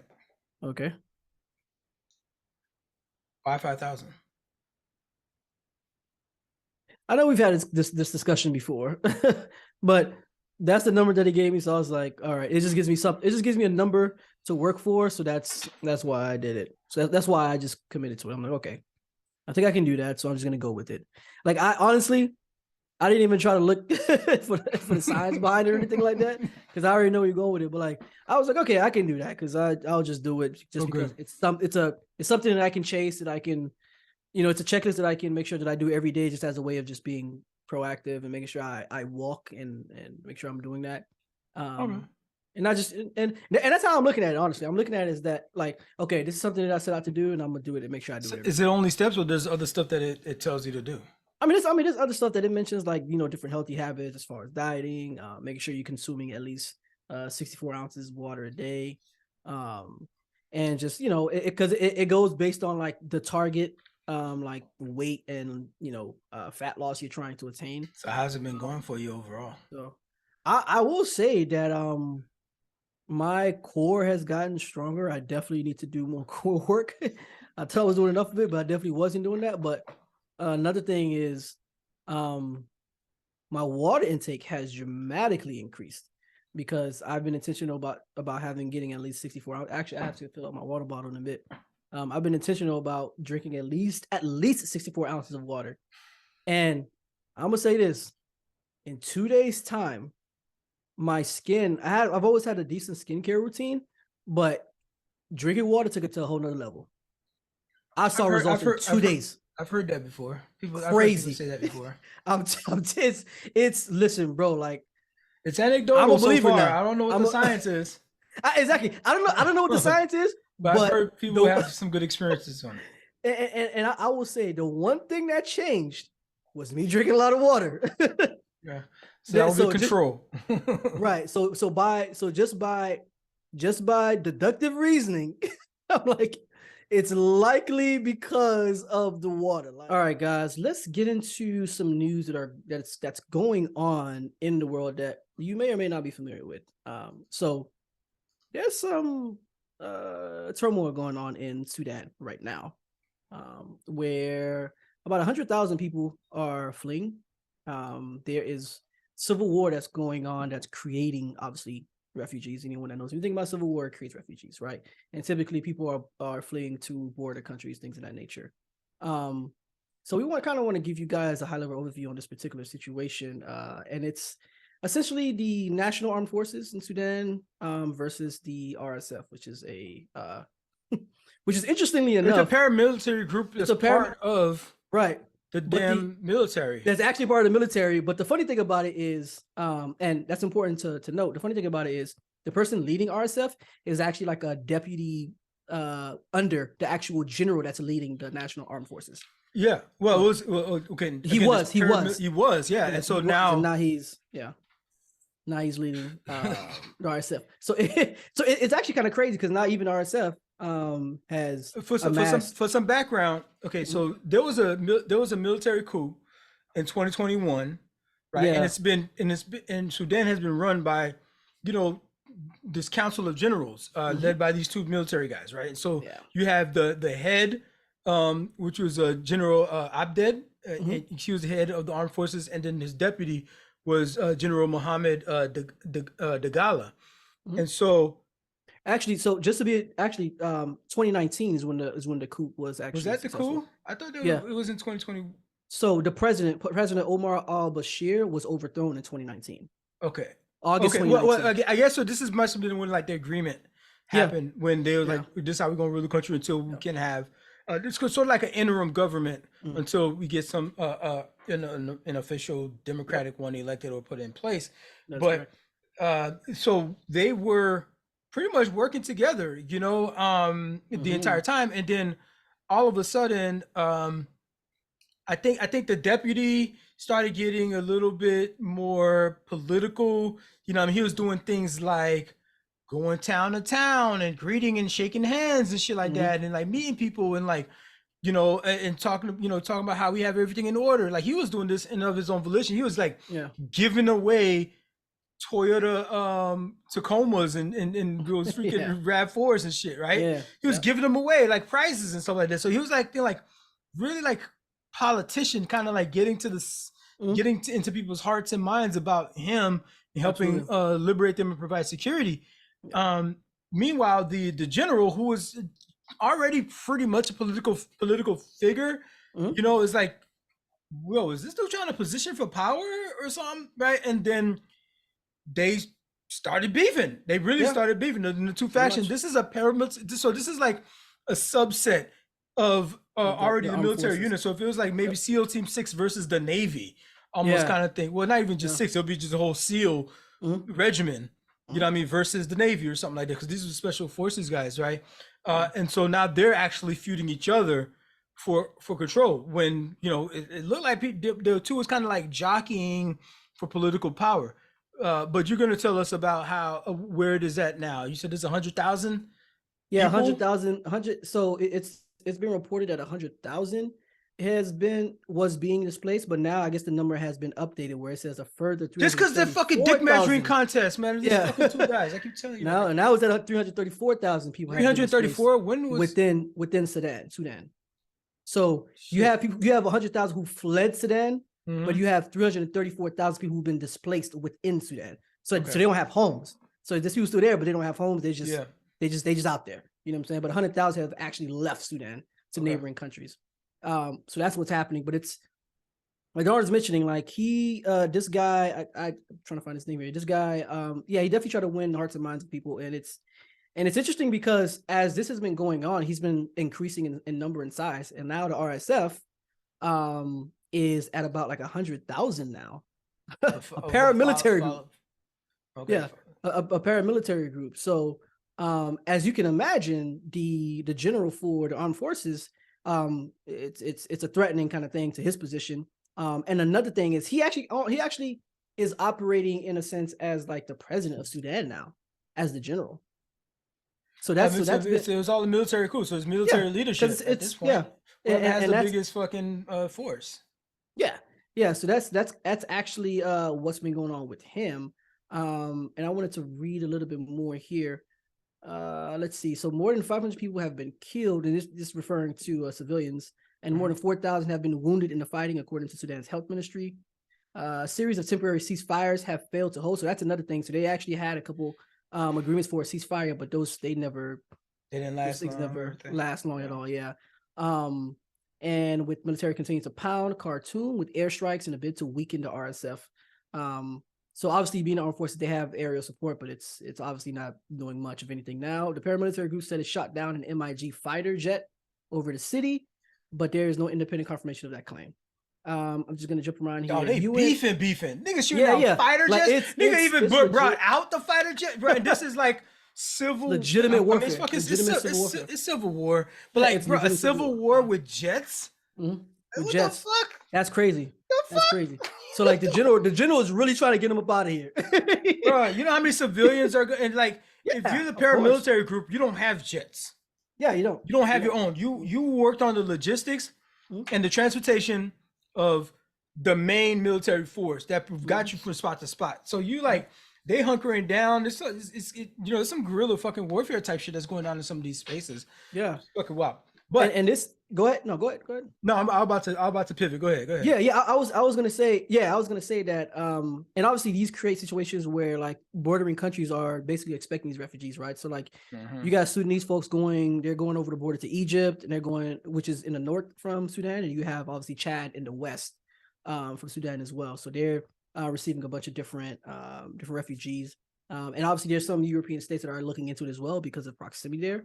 For example, most European states have completed evacuation of their nationals. So they're taking nationals out of Sudan because of this whole situation. But Russia said on Tuesday that it was sending 4 military planes to fly out more than 200 people. Russians also have nationals there, including its nationals and those from friendly countries from Sudan. It's so wild. Like, bro, Sudan is already one of the poorest countries in Africa, world. Well, in the world, in the world, actually, yeah. In the world. And they have millions of people. And 46 million people living off of less than like $1,000 a year. That's crazy. I think it says something like what it was. Yeah, it was, man, this was a wild number. Bro, niggas is out there fighting fly. These are fighter pilots. These niggas got jets.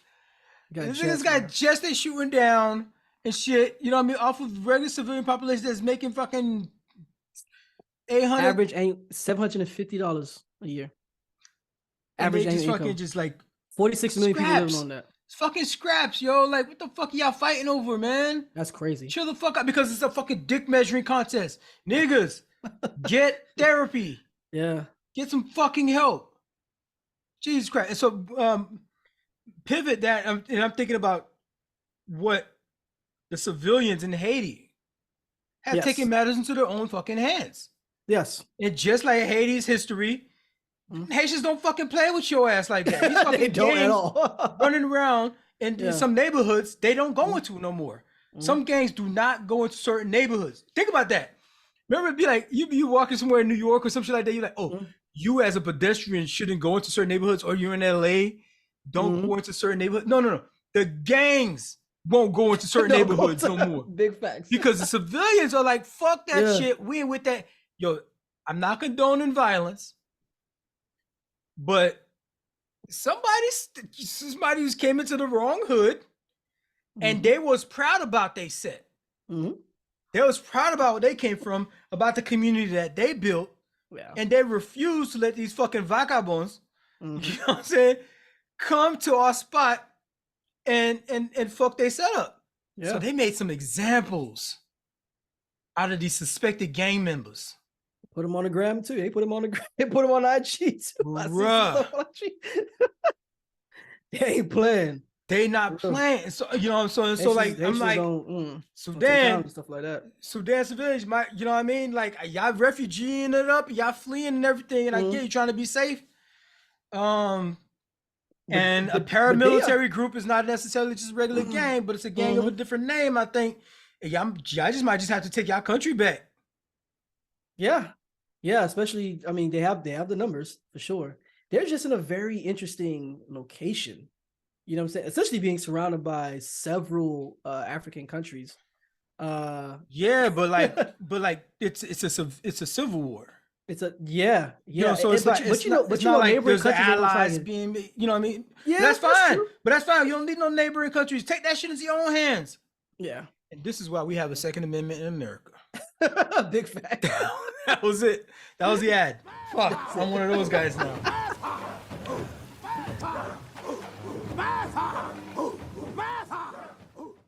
So the WGA, if you guys don't know, that is the Writers Guild of America.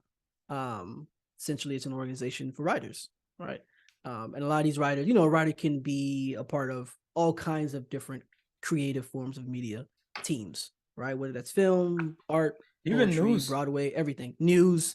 Yeah, so writing is obviously an essential skill, but it's a profession that's existed since the dawn of time. Every writing has just been a thing.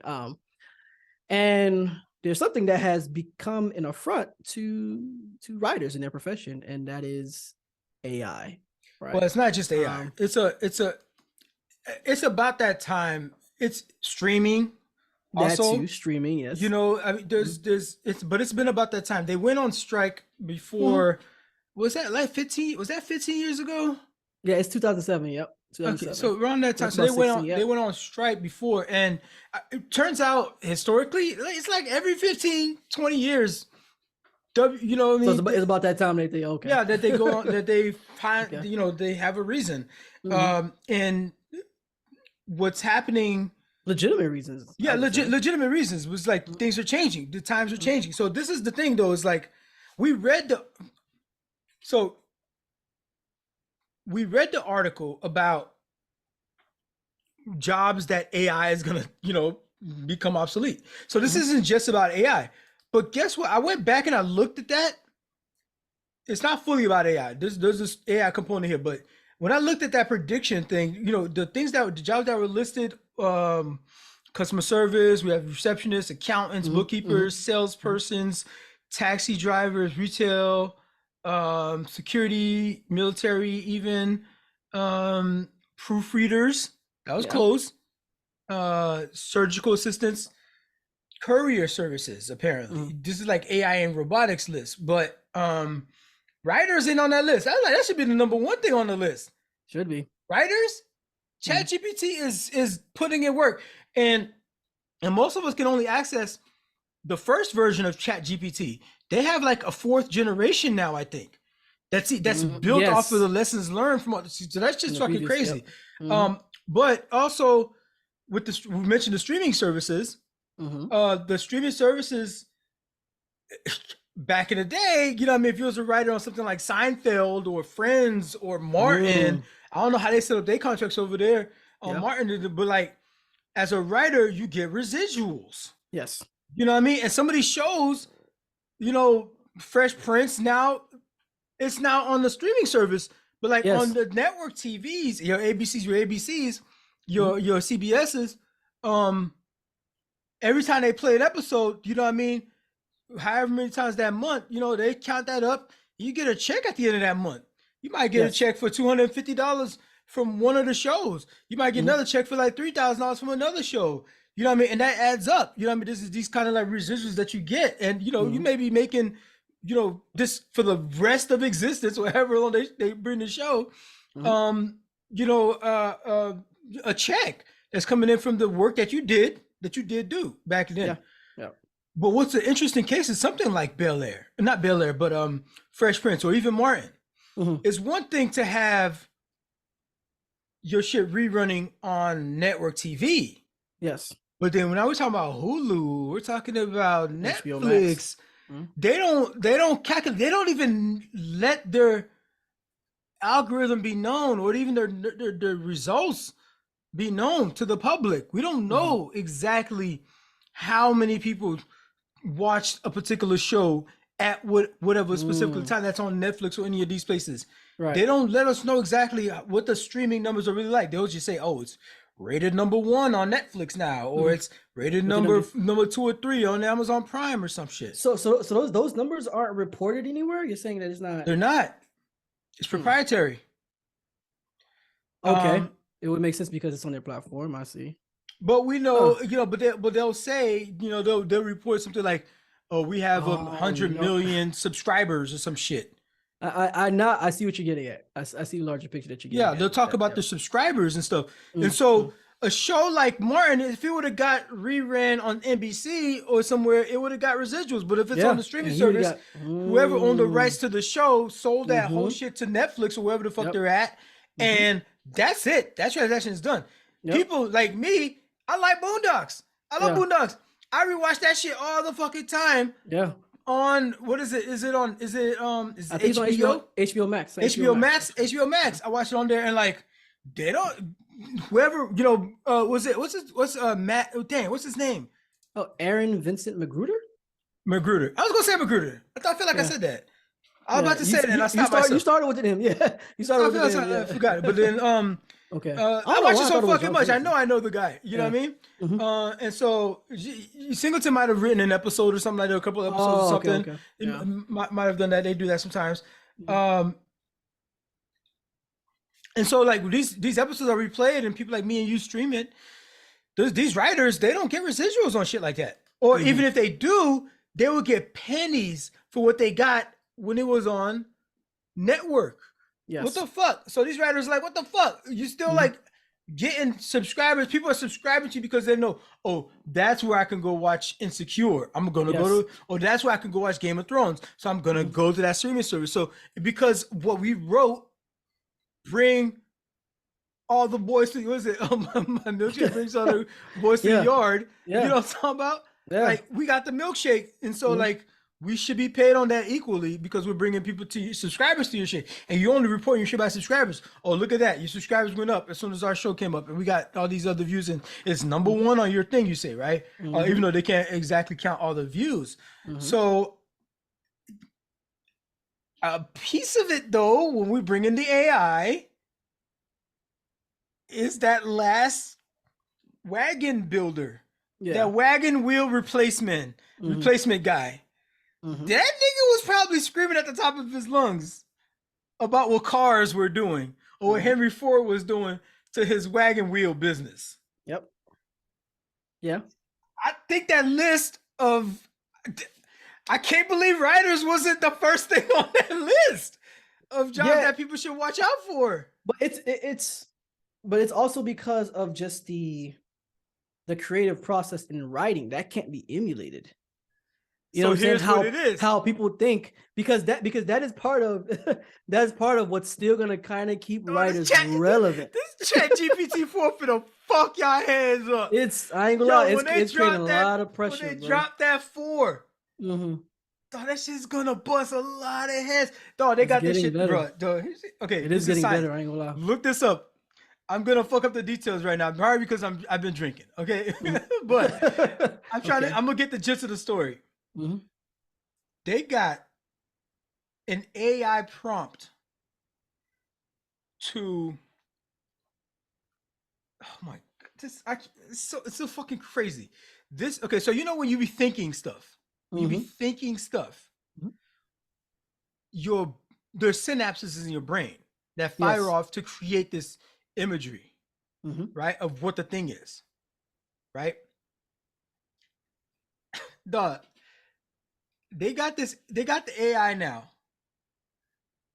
where they could put it in your, they could just read the synapses of your brain. They don't even need to see or be the input of the content. You could be reading a book that say Harry Potter got locked in the crawl space under the stairs. you're just reading this. You have a book in your face. You're just reading this. Mm-hmm. You're not saying it out loud. That's crazy. That's so Is it hitting you crazy, yet? bro. Is it hitting you yet? So crazy. Is it hitting you yet? You're reading this book, and they got that joint, and they're doing it, I think, in an MMRI scanner, which is like the low grade level of different kind of scanners that they can be using that we have gotten now in science that can scan people's brains and stuff. This is just in that day, and the AI read it. The brain synapses that was firing and repeat and created a text. Created a text, and the AI created its own output text that said what the person was reading. It wasn't word for word, but it might have sounded something like this. The child was housed in a small crawl space. That's pretty fucking close. Remember the Harry Potter line was Harry Potter was locked in a crawl space underneath the basement. Not the basement, but the underneath the stairs. That was the full exact thing that I was reading, perhaps. But the AI getting the child was put in. That's just your brain. It's reading. That's pretty close. That is a little frightening, bro. I ain't gonna... They did that. They did that. That's a little wild, right? And mind you, there's a lot of nuance to the thing. They had to actually train it first. You know what I mean? So it's not doing it on its own already by itself or anything, but they had to train it off of a person and like get that person so you could like recognize that person's particular kind of patterns in their brain, and then learn from they tested it with a new because that's AI in general. AIs are using patterns in relation to data. Patterns recognition. This shit fucking recognized it. Yeah, it worked. It damn near worked. It wasn't word for word, but that's fucking close. That's really close to mind reading. That is frightening. And that's not even using the electrodes. There's different kinds of electrodes you could put for no, this is just an MMRI scanner. Bruh, it has to go through tissue in your skull. Yeah, to be able to scan those synapses. Yeah, that's we're done. I, for one, welcome our new AI overlords. Sign me up for the Android life. I'm already Android everything. Fuck all your iPhone people. I'll take them down with you. Let's go, AI. You know what I'm saying? You still need people to... for infinity. That's what AI stands for. Android infinity. Yeah, I've heard that before. You still need you still need people to build those programs, maintain them, and all that. So the human component is never going to be. It's called slave labor. They ain't nothing to do with capitalism. All the Apple people would now be our laborers. Yeah, easy. But as far as oh my god, y'all already a bunch of sheep. We just got to tell y'all go that way for a new iPhone. I wouldn't say pick that rock up and put it on that thing and build me this pyramid. The product that we like, and we just continue to buy it. I think that's kind of how I see it. Yo, but I will writers. Say as far as the writers though, there's still some light at the end of the tunnel that they're still gonna require creative writers to come in and vet and do a bit of editing. But yes, and so that's kind of what I was saying from the jump though. I was like, use it as a tool, incorporate it in your writing. But at the same time, yes, that's true. But at the same time, I think that's what's gonna make it. It's still gonna take away a lot of jobs, right? Because you're not gonna need that many. You're not gonna need that many editors. Not that many editors. You know what I'm saying? You don't need that many writers, because writers are gonna become editors, and then exactly. Many editors.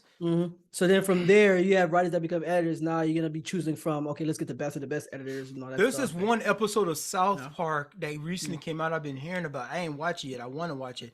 Where they literally, and South Park is just they're on the cutting edge of fucking just like social commentary. That's the same thing with Simpsons for a while, but then they fell off. But South Park had an episode where they excellent writing. And they already had excellent writing. Naming shows. Yeah, you're naming shows that have excellent writing, which is crazy. Yeah, but people might shit on it because they think it's a cartoon. Like you're not paying attention. Exactly. You're really not paying attention. Like if you watch Rick and Morty, you know that Rick and Morty, the writing and the science in Rick and Morty. Yeah, like the philosophy that's discussed in Rick and it's beyond science. But But I think a Big Mouth is another big one. I put it out there. That show's kind of wild, but I've heard the writing in that show is actually the writing excellent. is really good in that one. So so the AI is gonna do the writing, and a lot of us are going to end up editing. And this is kind of what I was talking about before. People with Wikipedia or using AI, you can't just copy and paste it. Whatever the AI spits out, you're going to have to like be like, oh, that's interesting that you put that thing together because you were able to grab this piece from the internet over here and connect it with that, because the AI can do that versus way better than a human can. But when you go to the next thing, your idea didn't here. Let me go in and massage this and fix this up. So these writers are going to have to become editors and stuff, right? Yes. But one of the things that they're asking for is that if we're going to capitulate and give you, a place to actually meet us in the middle kind of thing, fine, you can have your AI, but none of your AI can start any new project using our material as source material. So if I ever written anything, anywhere, all at once, whatever, in all of existence, your AI can't use that to create content. So that's a challenge, almost, for AI developers out there. Be like, okay, original content. Source material, you want me to do original content?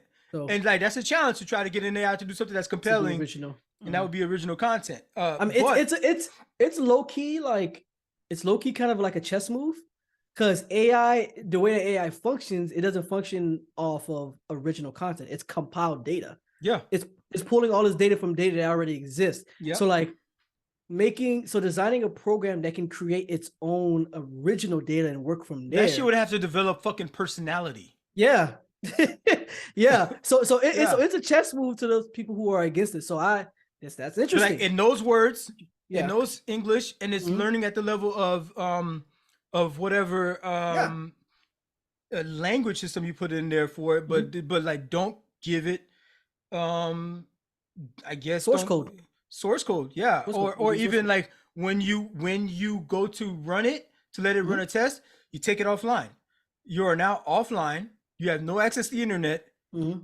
Yeah, basically giving them just a notepad. Yeah. Create you know what I mean? Yep. Create something. Just go. And so there's a challenge. It's a chess move, but the studios, because it's such a leap in the future, the studios should be like, okay, we'll take that. You know what I mean? Yeah. Because that's going to be like, we wouldn't be able to do that shit until 10 years until this AI get that much better. So let me pose this, and this is kind of like, this is a heck of a stretch though. I'm not gonna lie.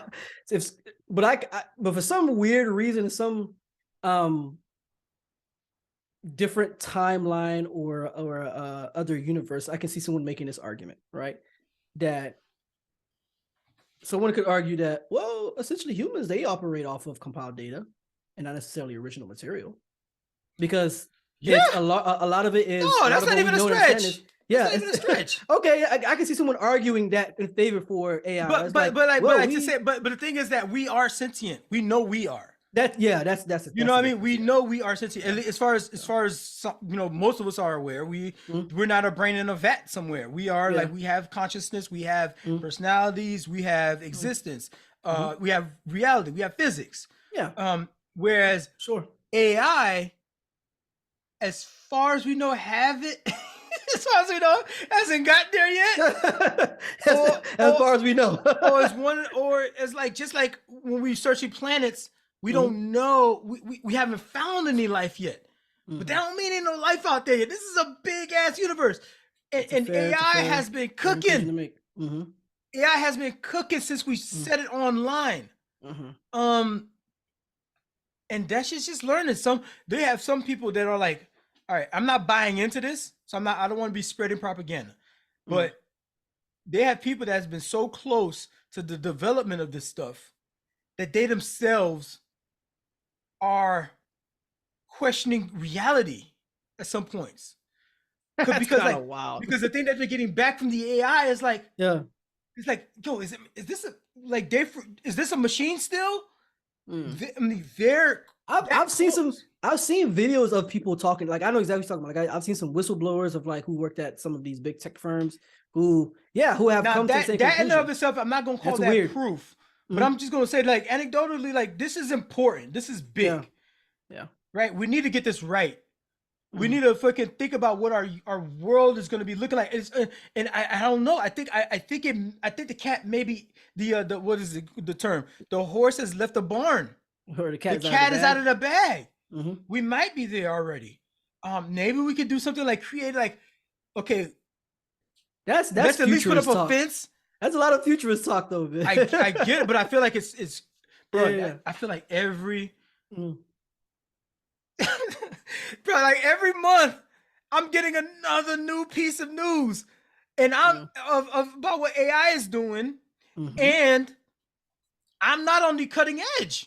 I'm getting the news late. So that means what we're talking about today, dog, they might be able to do some shit already. This shit is growing and learning exponentially, and they're building off the shoulders of the people that studied this stuff and put these programs into place already. They don't have to go recreate that joint from the source code. They're building on top of each other, and it's just getting better and better, and faster is getting better. So writers, it's gonna be a wrap for you because capitalism is I'm sorry. Bro, that's a wild thing to say. Bro. That's so wild. These studios, bro, they're gonna get one good script and they're gonna have some sellouts, some actual human beings that are sellouts. That'll be like, oh, I can just be an editor. Yeah. And be like, and just go in. I gotta feed my family. People got decisions to make. You know what I mean? Yeah, absolutely. And just like I gotta do this. And the studios and capitalism is like, yo, we don't gotta pay healthcare no more for these motherfuckers. We don't gotta freaking pay for their parking and whatever insurance and taxes on these employees. They will cut that fucking budget. I told y'all ever since the fucking shopping cart guys.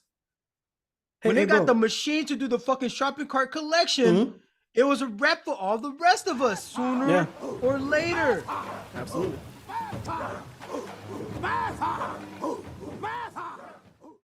So, there has been an interesting development that has been going on in the black space, I would say, but probably in social media. Yeah, black social media. And if anyone has been paying attention, it's been a pretty popular this particular topic. Man, that's Eboni Williams, bro. You just drawing that bit. Yeah, because I'm trying to.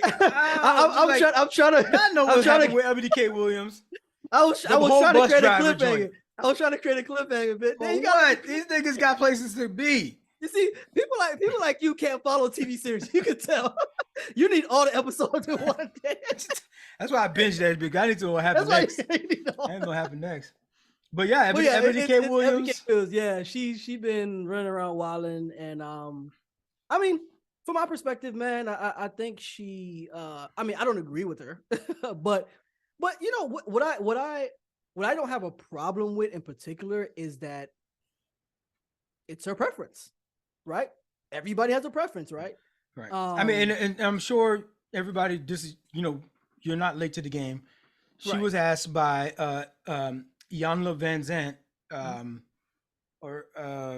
would she date a bus driver? It was kind of out of context that they got around social media. You know what I mean? She said if he owned the bus. If you follow the conversation, it wasn't really out of context. She asked her that for a reason. But she asked that but the clips that was going around. Oh yeah, social media had edited it. Yeah. So where it's like, she literally it make her look like she's shitting on, you know, a certain sector of industry or whatever. But if you watch the whole interview, it wasn't all that. So that's what he's talking about. So what about her position? You were saying that. So this is the thing I was getting at. So like Darwin said, if you watch the whole clip of the interview with her and Iyanla Vanzant, it's hard to say her name. Then you kind of can understand where that came from as far as her response to that question, the whole discussion that they had. And for further context, actually, she was on the Breakfast Club. And there was that's a whole nother thing as well. That episode right there was that. I'll just say Breakfast Club got crazy numbers from that one episode. Yeah. And she basically doubled down on her position and tried to explain it in a way that was like, you kind of low key capping, trying to brush it under the rug a little bit. Like it wasn't really an honest explanation. But I would say you guys just go watch those if you can. But essentially her position is that Iyanla asked her like, hey, like Darwin said, would you date a bus driver? And she was like, if he owns the bus, right? This is the problem with a response like that, right? Well, first of all, it's an industry, right? It's a blue collar job. Most I would imagine like blue collar workers are obviously they take pride in what they do. I mean, blue collar jobs are what runs the country. I mean, essential workers. Infrastructure to social workers to we call them essential workers during the pandemic. Essential workers. Yeah, essential workers. That's a good word. Sorry, essential workers. Yeah, they are essential workers. Like they are the reason that America runs, right? That capitalism could actually even essentially exist. And because of her response, right? So the way that it could be taken in quite a few different ways, right? I mean, Eboni Williams herself, I mean, she's a multimillionaire. She's a media person. She's been in different places where she's rubbed shoulders with so many rich people. So her taste and her clientele and just the people that she interacts with is gonna be people of different social status, of different economic power, right? And she, for a period of time, obviously is used to that kind of thing. So she was low-key, from my perspective, trying to play it safe by not making the answer a bit more egregious than that. Like if he owns it, it's kind of like, would that come? And what I'm saying when I say that is, if he owns it, the way that she defended it in her reply to all the backlash she got on the media, she was just kind of like, I was trying to. She was saying she wanted to like foster ownership kind of identity. That's cap. And this is why I say that. This is why I say that's cap. Like out of the gate. By you saying that, because that was a natural response. It wasn't a made up one when she was posed that question, right? And she answered, if he owns it. We both know a person who drives a bus driver and a person who owns a bus company is going to be in two different salary brackets.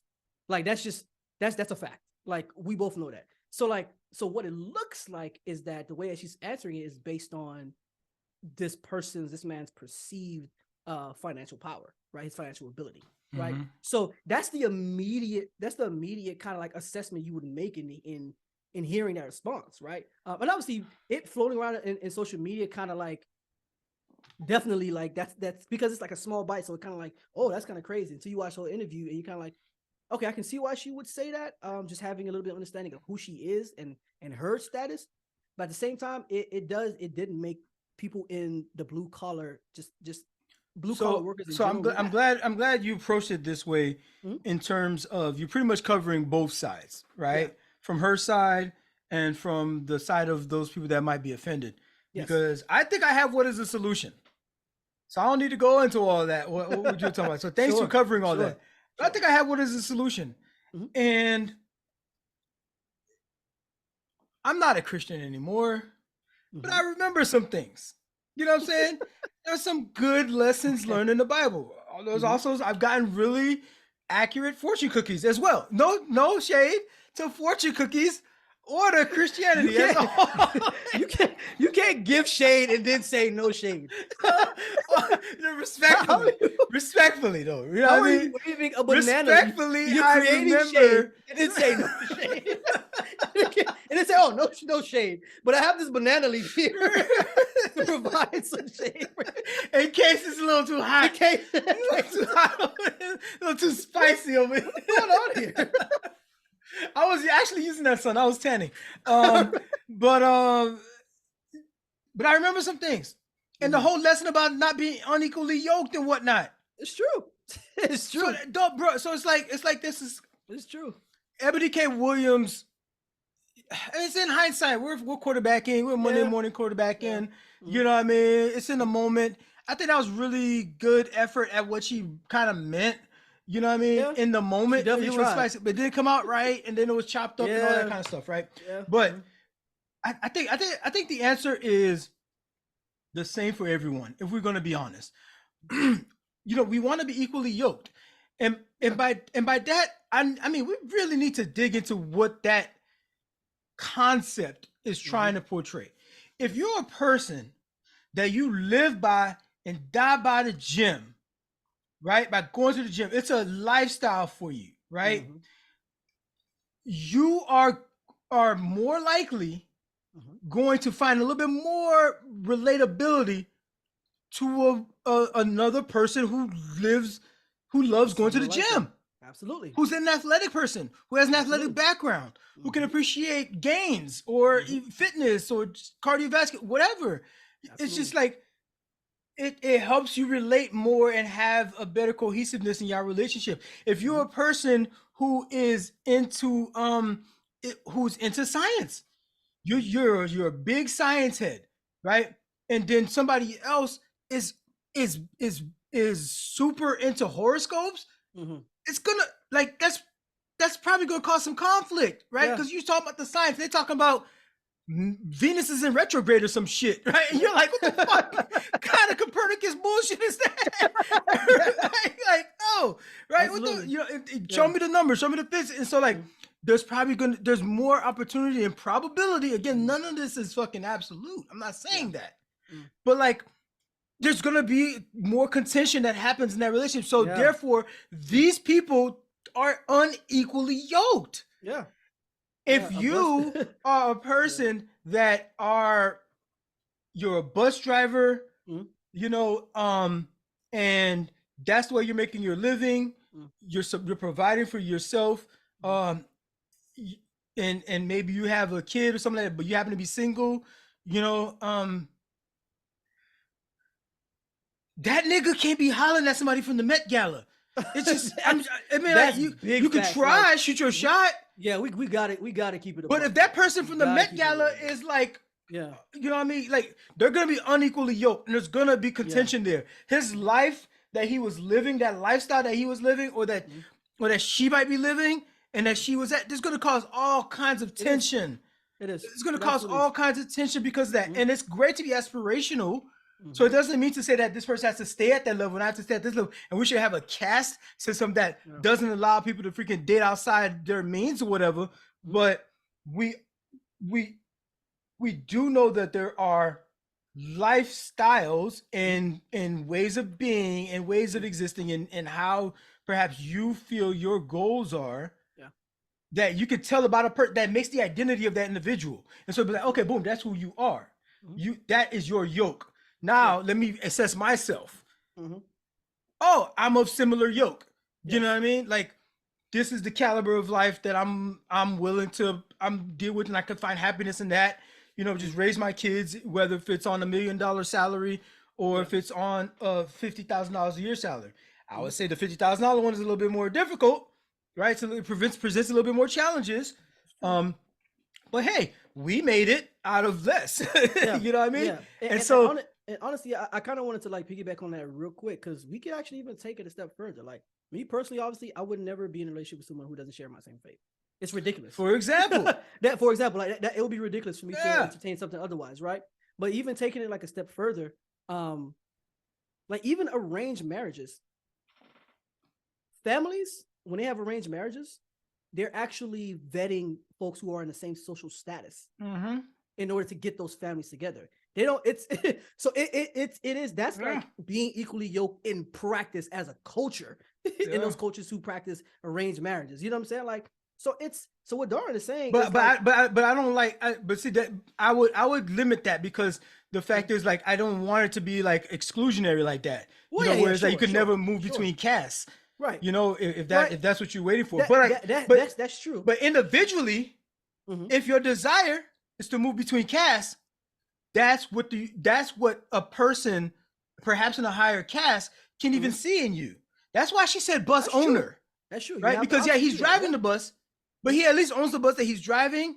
Yes. That lets me know a little bit about what his perception of where he's trying to be, you know what I mean, and his aspirations, and he's trying to get further. Now, if he's the guy that he's just driving the bus, that's cool too. But I just know that I'm going to be unequally yoked with somebody with that, making that their ceiling. If that's their ceiling, I'm not gonna work well with them. They're not gonna work well with me because they're satisfied at that. And the levels that I'm trying to get to, I need somebody with a different kind of imagination. And the guy that's owning that bus or working to own that FedEx truck, they have some aspirations. He has similar drive that I similar drive. I'm not saying drive. I'm not saying drive because they may have drive as well. You have to have drive to go work a fucking 12-hour shift for fucking minimum wage. Absolutely. I'm not saying drive, but they have the similar aspirations. But it could also be mechanical at one point though. It could be what? It could also be mechanical at a certain point though, like where you just know you're getting up and you're gonna. That's wild what you just. I'm reducing an individual like that to something like a robotic kind of. So, but see, and the reason why you still got to get up out that bed and like do that job. That's true. But the reason why I say that is because I was there. I was there before. I worked a job that but you felt like jobs that were medium. That it did. I'm telling you this from experience. It literally felt mechanical because I was like, I have to get up and I have to do this.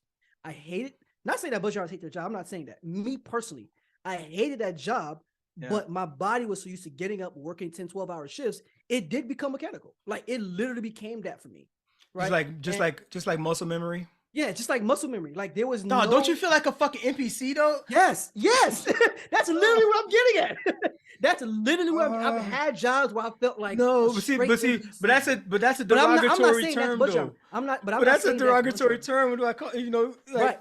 Yeah, it is. But that's why I prefaced it with personally. That's how I felt. I felt like an NPC. I'm not saying bus drivers are, but I personally felt that way with certain jobs that I had that were just. You know what I'm saying? Like, so it's so,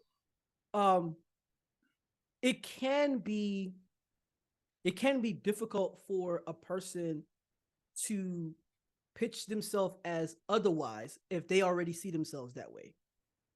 Right. So so it's hard to come out of that, especially if it's like, cause a lot of it is also perspective too. And like just mentality of like wanting more for yourself or seeing yourself doing more. Okay. You know okay. Like, yes. That's called, having a shared vision. Maybe that's what I think we finally got to the right terminology here. Having a shared vision. Yeah. I think that works. And it's not, but it's got to be organic to the individual. Yes. You can't be like hopping on my vision and calling that a shared vision. Yeah. It's like, you got to see yourself in a particular kind of space in the future. And I'm already seeing myself in a particular kind of space in the future. And the pictures don't exactly line up, but they level up. You know what I mean? They don't line up exactly. It's like, okay. It turns out the city that was in your head was Seattle, and the city that was in their head was LA. And then somehow y'all met in ended up doing fucking Austin. You know what I mean? And y'all ended up, just like, but y'all still like fucking big fish, big pond. Yeah, sure. You know what I mean? Absolutely. Like, absolutely. And because y'all had the vision and that aspiration. So that's pretty much what it is. And it's like, if this person is satisfied with that whatever level they're at, I'm not. So we will be unequally yoked.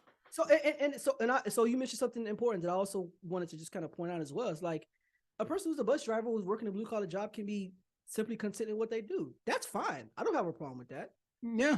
I personally, I know I don't have a problem with that. You know what I'm saying? I think a person who's working a blue collar job. My dad died a cab driver. Yeah, literally, like we know what it means. We know what it is. You know what I'm saying? Like, so that's why I'm even talking this way. Like, we know what it is. Like, we definitely know what it is to be blue collar. So like, we saw it for a majority of our lives with our father, like my brother just mentioned. So, and obviously having our own personal experiences.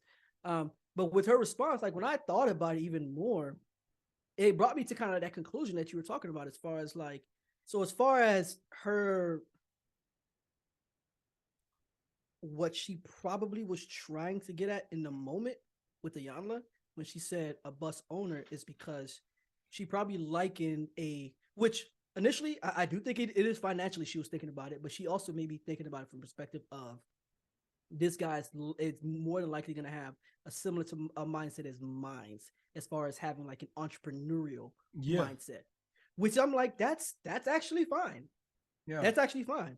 But the way it looked when she made the comment, it sounded crazy. It sounded crazy. It sounded disrespectful.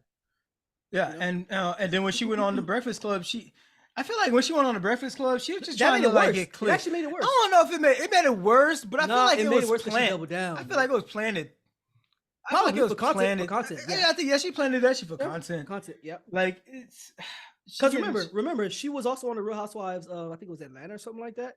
So she knows how to stir. So she knows how to. You know what I mean? So she's getting the She knows how to views. stir, And yeah. matter of fact, I listened to her a little bit of her. She did an episode on her own show, breaking it down. So mind you, she did the interview. She goes on the Breakfast Club and does an interview, and then she does another episode of her own, breaking down the backlash from the interview. And when she did I didn't that, see that one. she listed all the numbers, bro. How many likes it got, how many retweets it got, how many comments it got. She listed it out. She's talking about how much. She's talking about literally how much it went viral, and so I wouldn't put it past her to just be a showman. So that's what I would say about the Breakfast Club part. I'd be like, I think she might just be trying to be a showman there. You know what I mean? Just to keep the flames going a little bit. Yeah. But at the end of the day, I think that's the solution for everybody. If she meant it, if she didn't, if the people in the comments meant it or they didn't, everybody chill, relax. Yeah. Just be ye not unequally yoked. That's the King Darwin's version. Big facts. I think it just goes something like that. So let's get into the vibes. What you been vibing on, bro? What you got going on? Actually, before we get into the vibes, shout out to Jamie Foxx, y'all. You've been going through it. He's been going through it. The man's been in the hospital for 3 weeks. People Magazine reports here Jamie Foxx is feeling the love from his fans. On Wednesday, 3 weeks after his family revealed that he was hospitalized due to a medical complication. The Oscar winner, 55 years old, he wrote in an Instagram post, appreciate all the love and feeling blessed. Over on his Instagram story, he also gave a shout out to Nick Cannon for filling in on his hosting duties for the upcoming season of Beat Shazam. Appreciate you, boy, at Nick Cannon. See you soon. Nick Cannon coming through. Yeah, coming through. Nick Cannon does all the jobs. Yeah, he's that guy. Behind that the guy mic. works. He stay behind the mic. He stay with the job. Guy, he got a lot of kids to feed, so you know he does. He probably kind of has no choice. His daughter Corinne wrote on her Instagram story while sharing her dad's post. Thanks for the love. On April 12th, Corinne, she's 29, announced in a statement on Instagram that her dad had experienced AIDS. So that was April 12th. Had experienced a medical complication the day prior. He was in Atlanta filming the Netflix movie Back in Action. So put that on your radar. You know what I mean? Hopefully that can end up coming out and he finished the movie because he's back, he's healthy, he's back at work. And for there's some people out there that don't realize Jamie Foxx has a pretty renowned music career. So this is why we're bringing up Jamie Foxx right now during the vibes. And go back and listen to it's Hollywood, A Story of a Dozen Roses, right? That was Jamie Foxx album that came out in 2015. So his latest album, his latest album wasn't that far removed. You know, he has bangers from previous albums too. You should just put on the Jamie Foxx playlist. So much love to Jamie Foxx. He is a fucking living legend. Let me tell you, I made this decision. I made this decision. Like in my lifetime, I think he is the most talented human being to live during my lifetime. Yeah, that's actually something that I can actually get behind. Because Jamie Foxx is like one of my favorite entertainers of all time. Like that's of all time. It doesn't matter what generation. He's one of my favorite entertainers of all time. He's definitely one of the most talented people. And he does it great. He does it well. He does impressions. Yeah, he does impressions. This guy he's next level talent. His from like comedy to drama to singing to instruments, and it's not just like regular TV comedy. This guy did stand-up shows. Yeah, he's stand-up funny. Stand-up funny. Like Jamie Foxx this is guy, one of the greatest, like talented Big people facts. that we and so he don't get enough recognition. I don't think he's a legend for real. but he stayed working, R.I.P. so I think he's still fine. Even now, he's still in his prime. Still, this dude's been in his prime for like 20 years. Going crazy, going crazy, like giving us epic fucking roles back to back, and Ray then Charles, dropping albums between that stuff. Like, yo, I'm waiting for his EGOT. Like, I don't know if he does theater, but like, I would be, he's like, he should just get one. Just give it to him already. You know what I mean? What would be missing? Does he have an Oscar?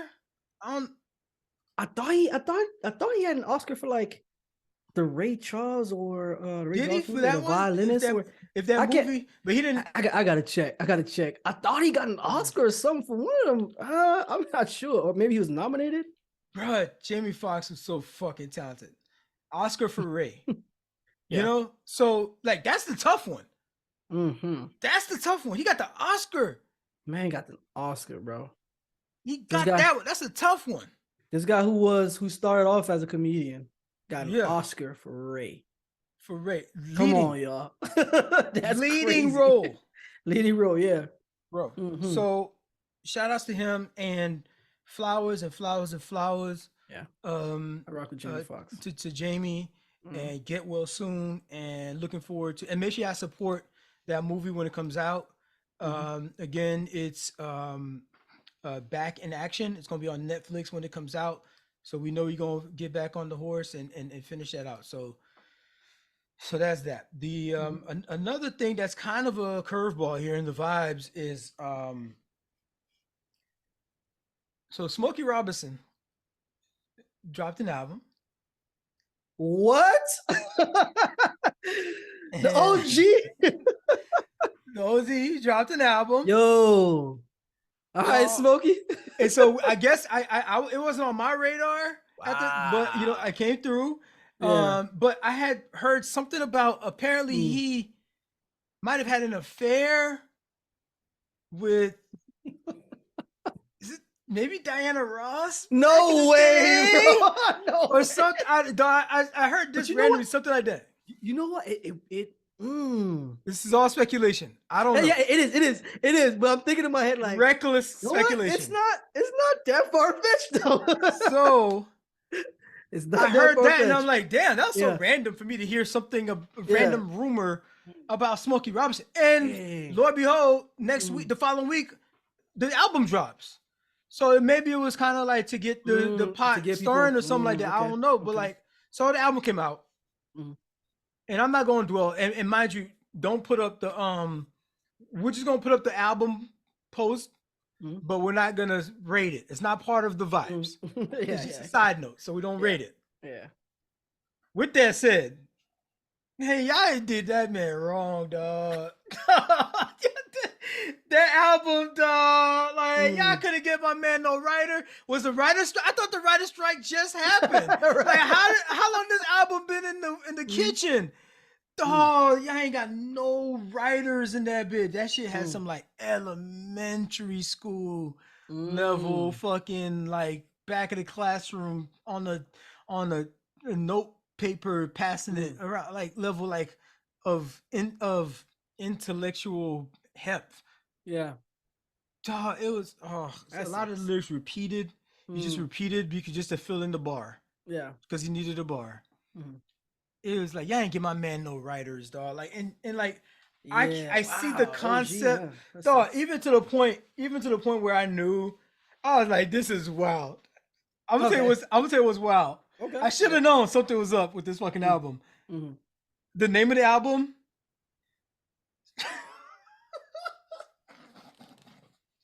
Dog, look at it. Go look it up. Look it up. Look it up. No, you look it up. Look it up. You trying to set up this? Okay, I'll look it up and tell the people the name. Okay. You see how you trying to set up this cliffhanger? Jesus Christ. Okay. The name of Smokey Robinson. Smokey Robinson. This is absolutely ridiculous. Tell the people the name of the album. This is bad. Tell the people the name of the album. Oh my. So bruh. And look at the name of the first track. So the name of the album is Gasms. Right? Like orgasms, the name of it is actually called Gasms. So without the OR. Right? So I'm looking at the name of the first track. I should have known. His writers didn't know how to spell orgasm. I should have known. They didn't know how to spell. They got that thing gasms. It's called Gasms, bro. That's oh, God, that thing had one line that go, "You give me eargasms." Oh gosh. I mean, based on this description, it is a concept album about sex and other forms of pleasure. The release has received controversy for its title and themes, as well as positive criticism. It's trying to be baby making music. Yeah, that's literally what it is. And I see it, and I listen to it, and I'm like, I see it. You know what I mean? It's happy naked time music. Mm-hmm. But they ain't give you no writers, dog. Yeah, that's bad. They ain't give you no writers from jump, dog. Yeah. And when I listen to the whole album, and I'm listening to the lyrics and stuff, and like he's singing it, and his voice is still good for what it's trying to do. You know what I mean? Okay. Like almost like that that midnight radio, low radio. You listening to overnight, midnight radio. You know how that kind of voice kind of goes. Yeah. And so it will work for that concept. But dog, there ain't no writing. The shit was done by some elementary school kids project. Do people in his generation of like artists and musicians, did they have songwriters back then like that? This ain't back then though. This is now. Yeah. Why y'all having my man's come out with an album now? Right. That's why I was wondering, like, maybe he was the one that wrote it. Maybe he was the one that wrote it. I don't know. I don't know. You gotta have friends that actually love you, dog. This is a judgment of your friend circle, right? It's those people that go on American Idol that are absolutely horrible. And at that point, I'm like, this person doesn't have anyone in their life that actually fuck with them. Not really. They have family. You know what I mean? They may even have a spouse, but they don't really fuck with them to like be able to be like, bruh, this ain't it. No, Smokey. I mean, Smokey, but what Smokey, my guy. But as a friend of Smokey Robinson, what are you gonna tell him? You gonna be like, nah, Smokey, that ain't it. Yeah, dog. If you really fuck with him, bro, that's equivalent to being like, to walking up to Jordan and being like, yo, Mike, that ain't a good shot. No, man. If Jordan what? No, I'm talking about today. If Jordan go out on the court today, that's fair. I'm gonna say that to him. But Jordan's today would still look at you crazy. even Jordan today, he would still look at you crazy.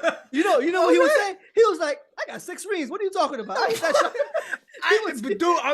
We're talking about today, sir. Today. You gotta go out there today against Steph Curry. Right. This nigga's gonna dribble through your legs. Yeah. Bruh. Like literally through your legs. Oh no, man. Bruh. He may not have honest guys in his corner. There's AD out there. He's healthy right now. Jordan. Yeah. Stop. Somebody's supposed to. Okay, but you know what? How about this? Al Horford is still in the league. Yes. He's considered old. You know what I mean? Braun is old and all that kind of stuff too. But like Al Horford, he find his ass in the corner. Ray Allen did this too at the end of his career. Go sit my ass in the corner. I just spot up 3. It's like practice. Yeah. Right here. I'm just gonna be over here. I'm gonna be a liability on defense. You know what I mean? But I'm gonna give you 3 for 6. You know what I'm saying? Or whatever you put me in to the rest of the other guys, you know what I mean? I'll pass it, I'll help the transition and all that. Maybe I might get a rebound if I'm nearby. But like you put them in their space, you put them in their lane. Like Smokey could still have done this album, but he just needed better writers people put him in a position, better people to put him in a position to succeed. Mm-hmm. So that starts from his family and friends and so people that fuck with him to say, yo, this ain't it. You know what I mean? But I appreciate that you still trying to work. You know what I mean? Especially as an older artist. I want to see older artists keep doing their thing. Let them grow gracefully and and do their thing. And so, but I think it's disrespectful for a legend like Smokey Robinson to not have writers to like clean that shit up. Even at the end, after his family. I see what you're saying. I see what you're saying there. Yeah. No, dog. We can't let him go out like that. It looked like it's just like a money grab.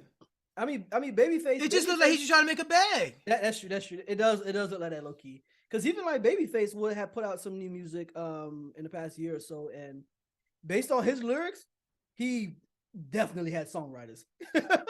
Based on the lyrics of like he had like a whole music video and everything with like a young artist or whatever, walking around like a grandpa, but like he was saying some stuff that people say in this generation. I was like, yeah, he definitely had songwriters for sure. Songwriter. So I mean, you got a point. You got a point, man. Maybe, I mean, I hope he comes out with another one. So kind of like bury this one in the ash heap of history. Mm-hmm.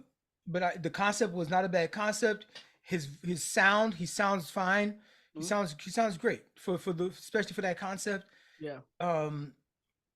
Just the man that the writing and but there is one though. I fit in there. That shit was hitting. That shit was hitting. Okay. They put all the budget into that one. Okay. Into that one. I fit in there. Smokey Robinson. 2023. Still got that spark. I know it's in there. Okay, so it's in there. It's just lazy writing. Okay. It's just lazy writing. What up, fam? It's Darwin, the guy that was just talking. First off, thanks for watching and supporting the show. But I gotta give y'all some homework. Your challenge, if you choose to accept it, is to interact with the show. That means 1, hitting that like button, because I know you like our stuff. 2, make sure you subscribe so we can swim our way up your timeline whenever we drop new content. The third thing, please share the channel with your friends. Maybe they'll learn a thing about a thing or two. Oh, last thing, we're over here talking about what y'all talking about. So go ahead and carry that conversation on into the comments. We be up in there too. The actual vibes, right, is first of all IDK. Right, this album, this is, I guess maybe this is sort of a concept album. It's called F65, and there's this NASCAR driver, the black NASCAR driver. I think what's his name? Hamilton. I think it might be Hamilton. Mm-hmm. So he's kind of dressed up like that, and that's the concept album. It's kind of race car motif, right? That album is about. But that, man, that it's banger after banger. It's a pretty long album. We got 22 tracks on here. But bro, I don't know if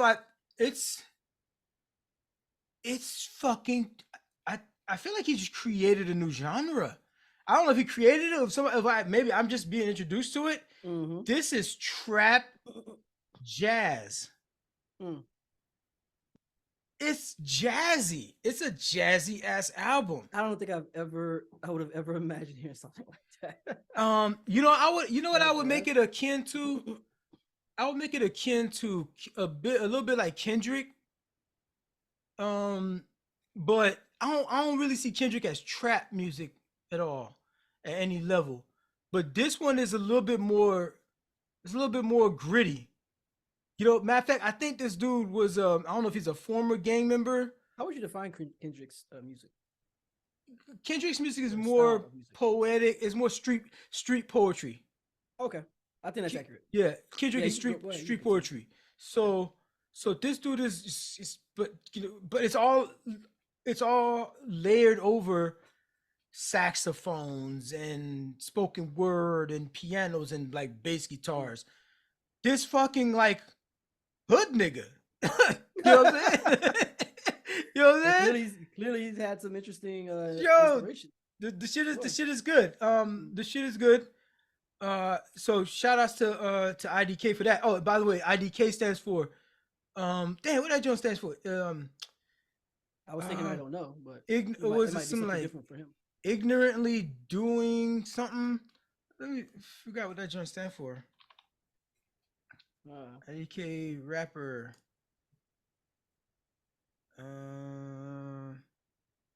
It's called ignorantly delivering knowledge, and so the actual vibes that I was like on heavy rotation is Q.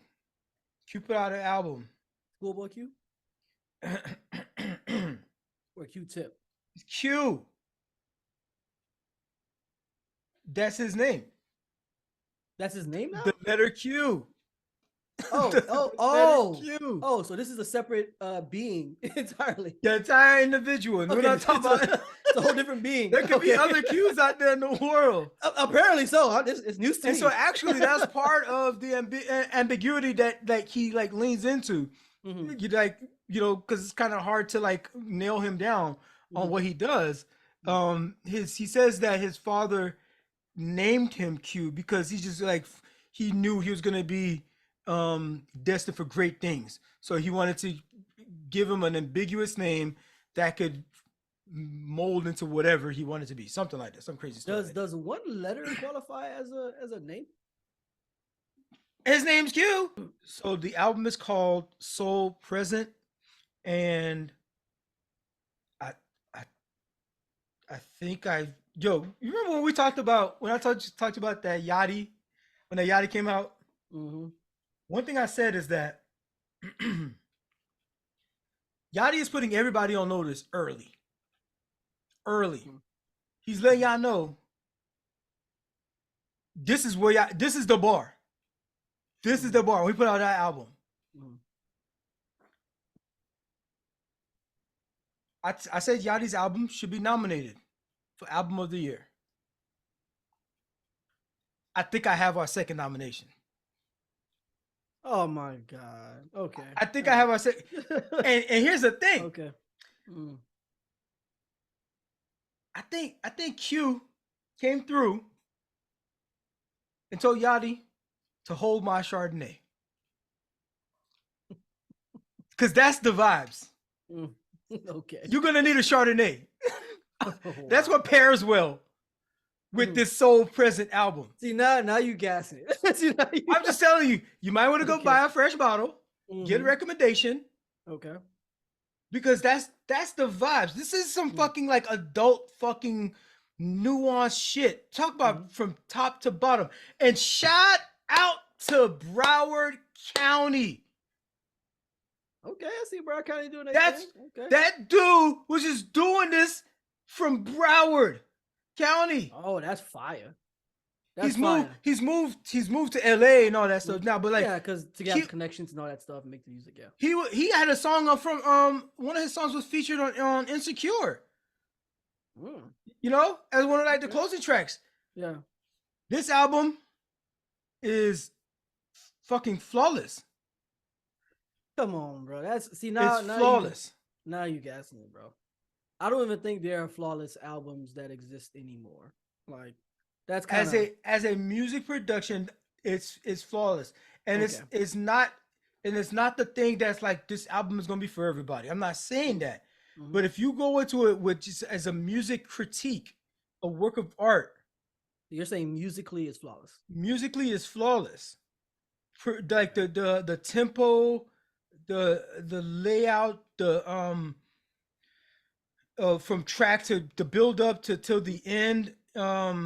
It's a great listen. It's a work of art. I felt this type of feeling, and I'm not some fucking like musical notes and music sheet talking guy. You know what I'm saying? I'm just some fucking dude that listens to shit, right? All the time. I felt this when I listened to Lemonade. Okay. When I listened to Lemonade, it was like, boom, this is it. When I listened to Yachty, it hit like that. This should be nominated. This album, Soul Present, Q, grew up out of Broward County, right there, South Florida. You know what I mean? Shout out to these South Florida artists. You brought one up. Was it Grizzly? Was it You said his name T Grizzly or come on, No, Tigers is from Chicago. not him. You said somebody. Oh, I'm talking about Ball Greasy. Oh, Ball Ball Greasy. Greasy. Yeah, Yeah, Ball yeah, Greasy. Fresh Yeah, out of from Dade, down yeah, there. And so, from Dade County. Yep. South Florida, man, just freaking on the map out here. Well, I mean, Florida has a lot of has had a lot of talent for some time. It's Sure, just for sure. just because of the stigma of like music coming out of Miami, it kind of Yeah, hindered it made it a seem like lot it of was just all guys. party, booty Yeah, shaking yeah. stuff and It was everything. hard making But out like of this is Miami. like very introspective. Yeah. He gets real vulnerable in this album, and for it to have that kind of um cadence to it, Yeah. coming out of a place like South Florida, it's way more thoughtful in terms of the just the whole body of work and presentation of it. To know that he's like, bro, I feel like sometimes some people were just born in the wrong decade. Yeah. You know, I know exactly what you mean. I Yeah. feel like wrong decade. Before time. Yeah. Sometimes I feel like, I mean, I wish, like I love the sounds that came out of the 70s, right? The 70s and 80s, right? And I feel that way about the 90s. I feel that way about I love the 90s. I love the 90s, don't get me wrong, but like there's just stuff that comes out like late 60s, 70s and stuff that's like that I hear, now, and I'm like, damn, that shit was probably rotting when it first, because it's hitting now. It's hitting now when I come across it. You know what I mean? When I come across it, so I'm like, man, my whole tapestry of music would have been these kinds of sounds if I was of that age. If I was 15, 16 years old in 1975, I was already 15, getting into my bag of like my character or whatever. Like that would have been. I feel like that would have been such a happy place for me. You know what I mean? If that could have been like the tapestry of music that I was just grew up with, and that was just ingrained in me. So what's ingrained in me now is all the 90s stuff, pretty much. Yeah. You know, all the maybe I got maybe some late 80s, some 90s stuff. Yeah. Of course, the early 2000s stuff is, but I feel like that shit's just like replaceable. Yeah, all that yeah, bye and all that kind of shit. It's just replaceable. You're irreplaceable. That's another song. All that stuff. They come and go. It's just pop music came and just like it. Fucking. It went to shit.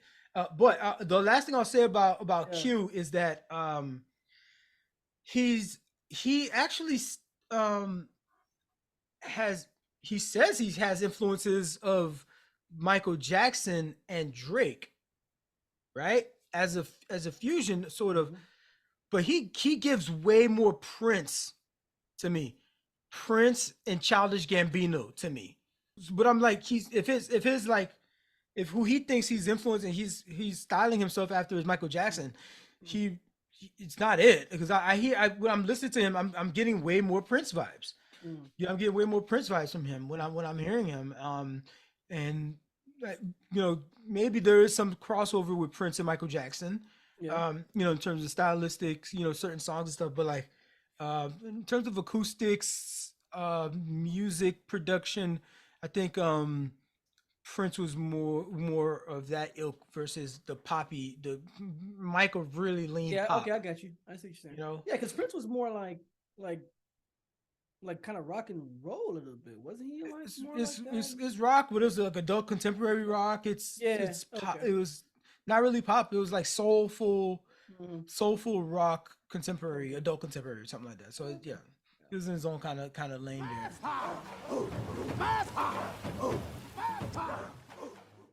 Yeah, all right. So that's it. That's all I got. Check out those albums there. IDK and Q. Shout outs to them. And prayers up if you believe in that sort of thing. For Jamie Foxx. We covered a lot today, from Sudan. The warring factions over there. Another update on AI. You know what I mean? Getting writers up out of here. Look over your shoulders, everybody. And being equally yoked. You have to rewind to figure out that whole situation. There's a resolution if you rewind a little bit. Yeah, guys. So like bro said, it's about it, man. We covered quite a bit. Just one thing that I wanted to make sure to mention: like, comment, subscribe. You can find us on all the social media platforms that you like to frequent. At Another Challenge Day. Again, that's at Another Challenge Day. So okay, we will see you guys next week. Stay safe. Stay dangerous. It's Challenge Day.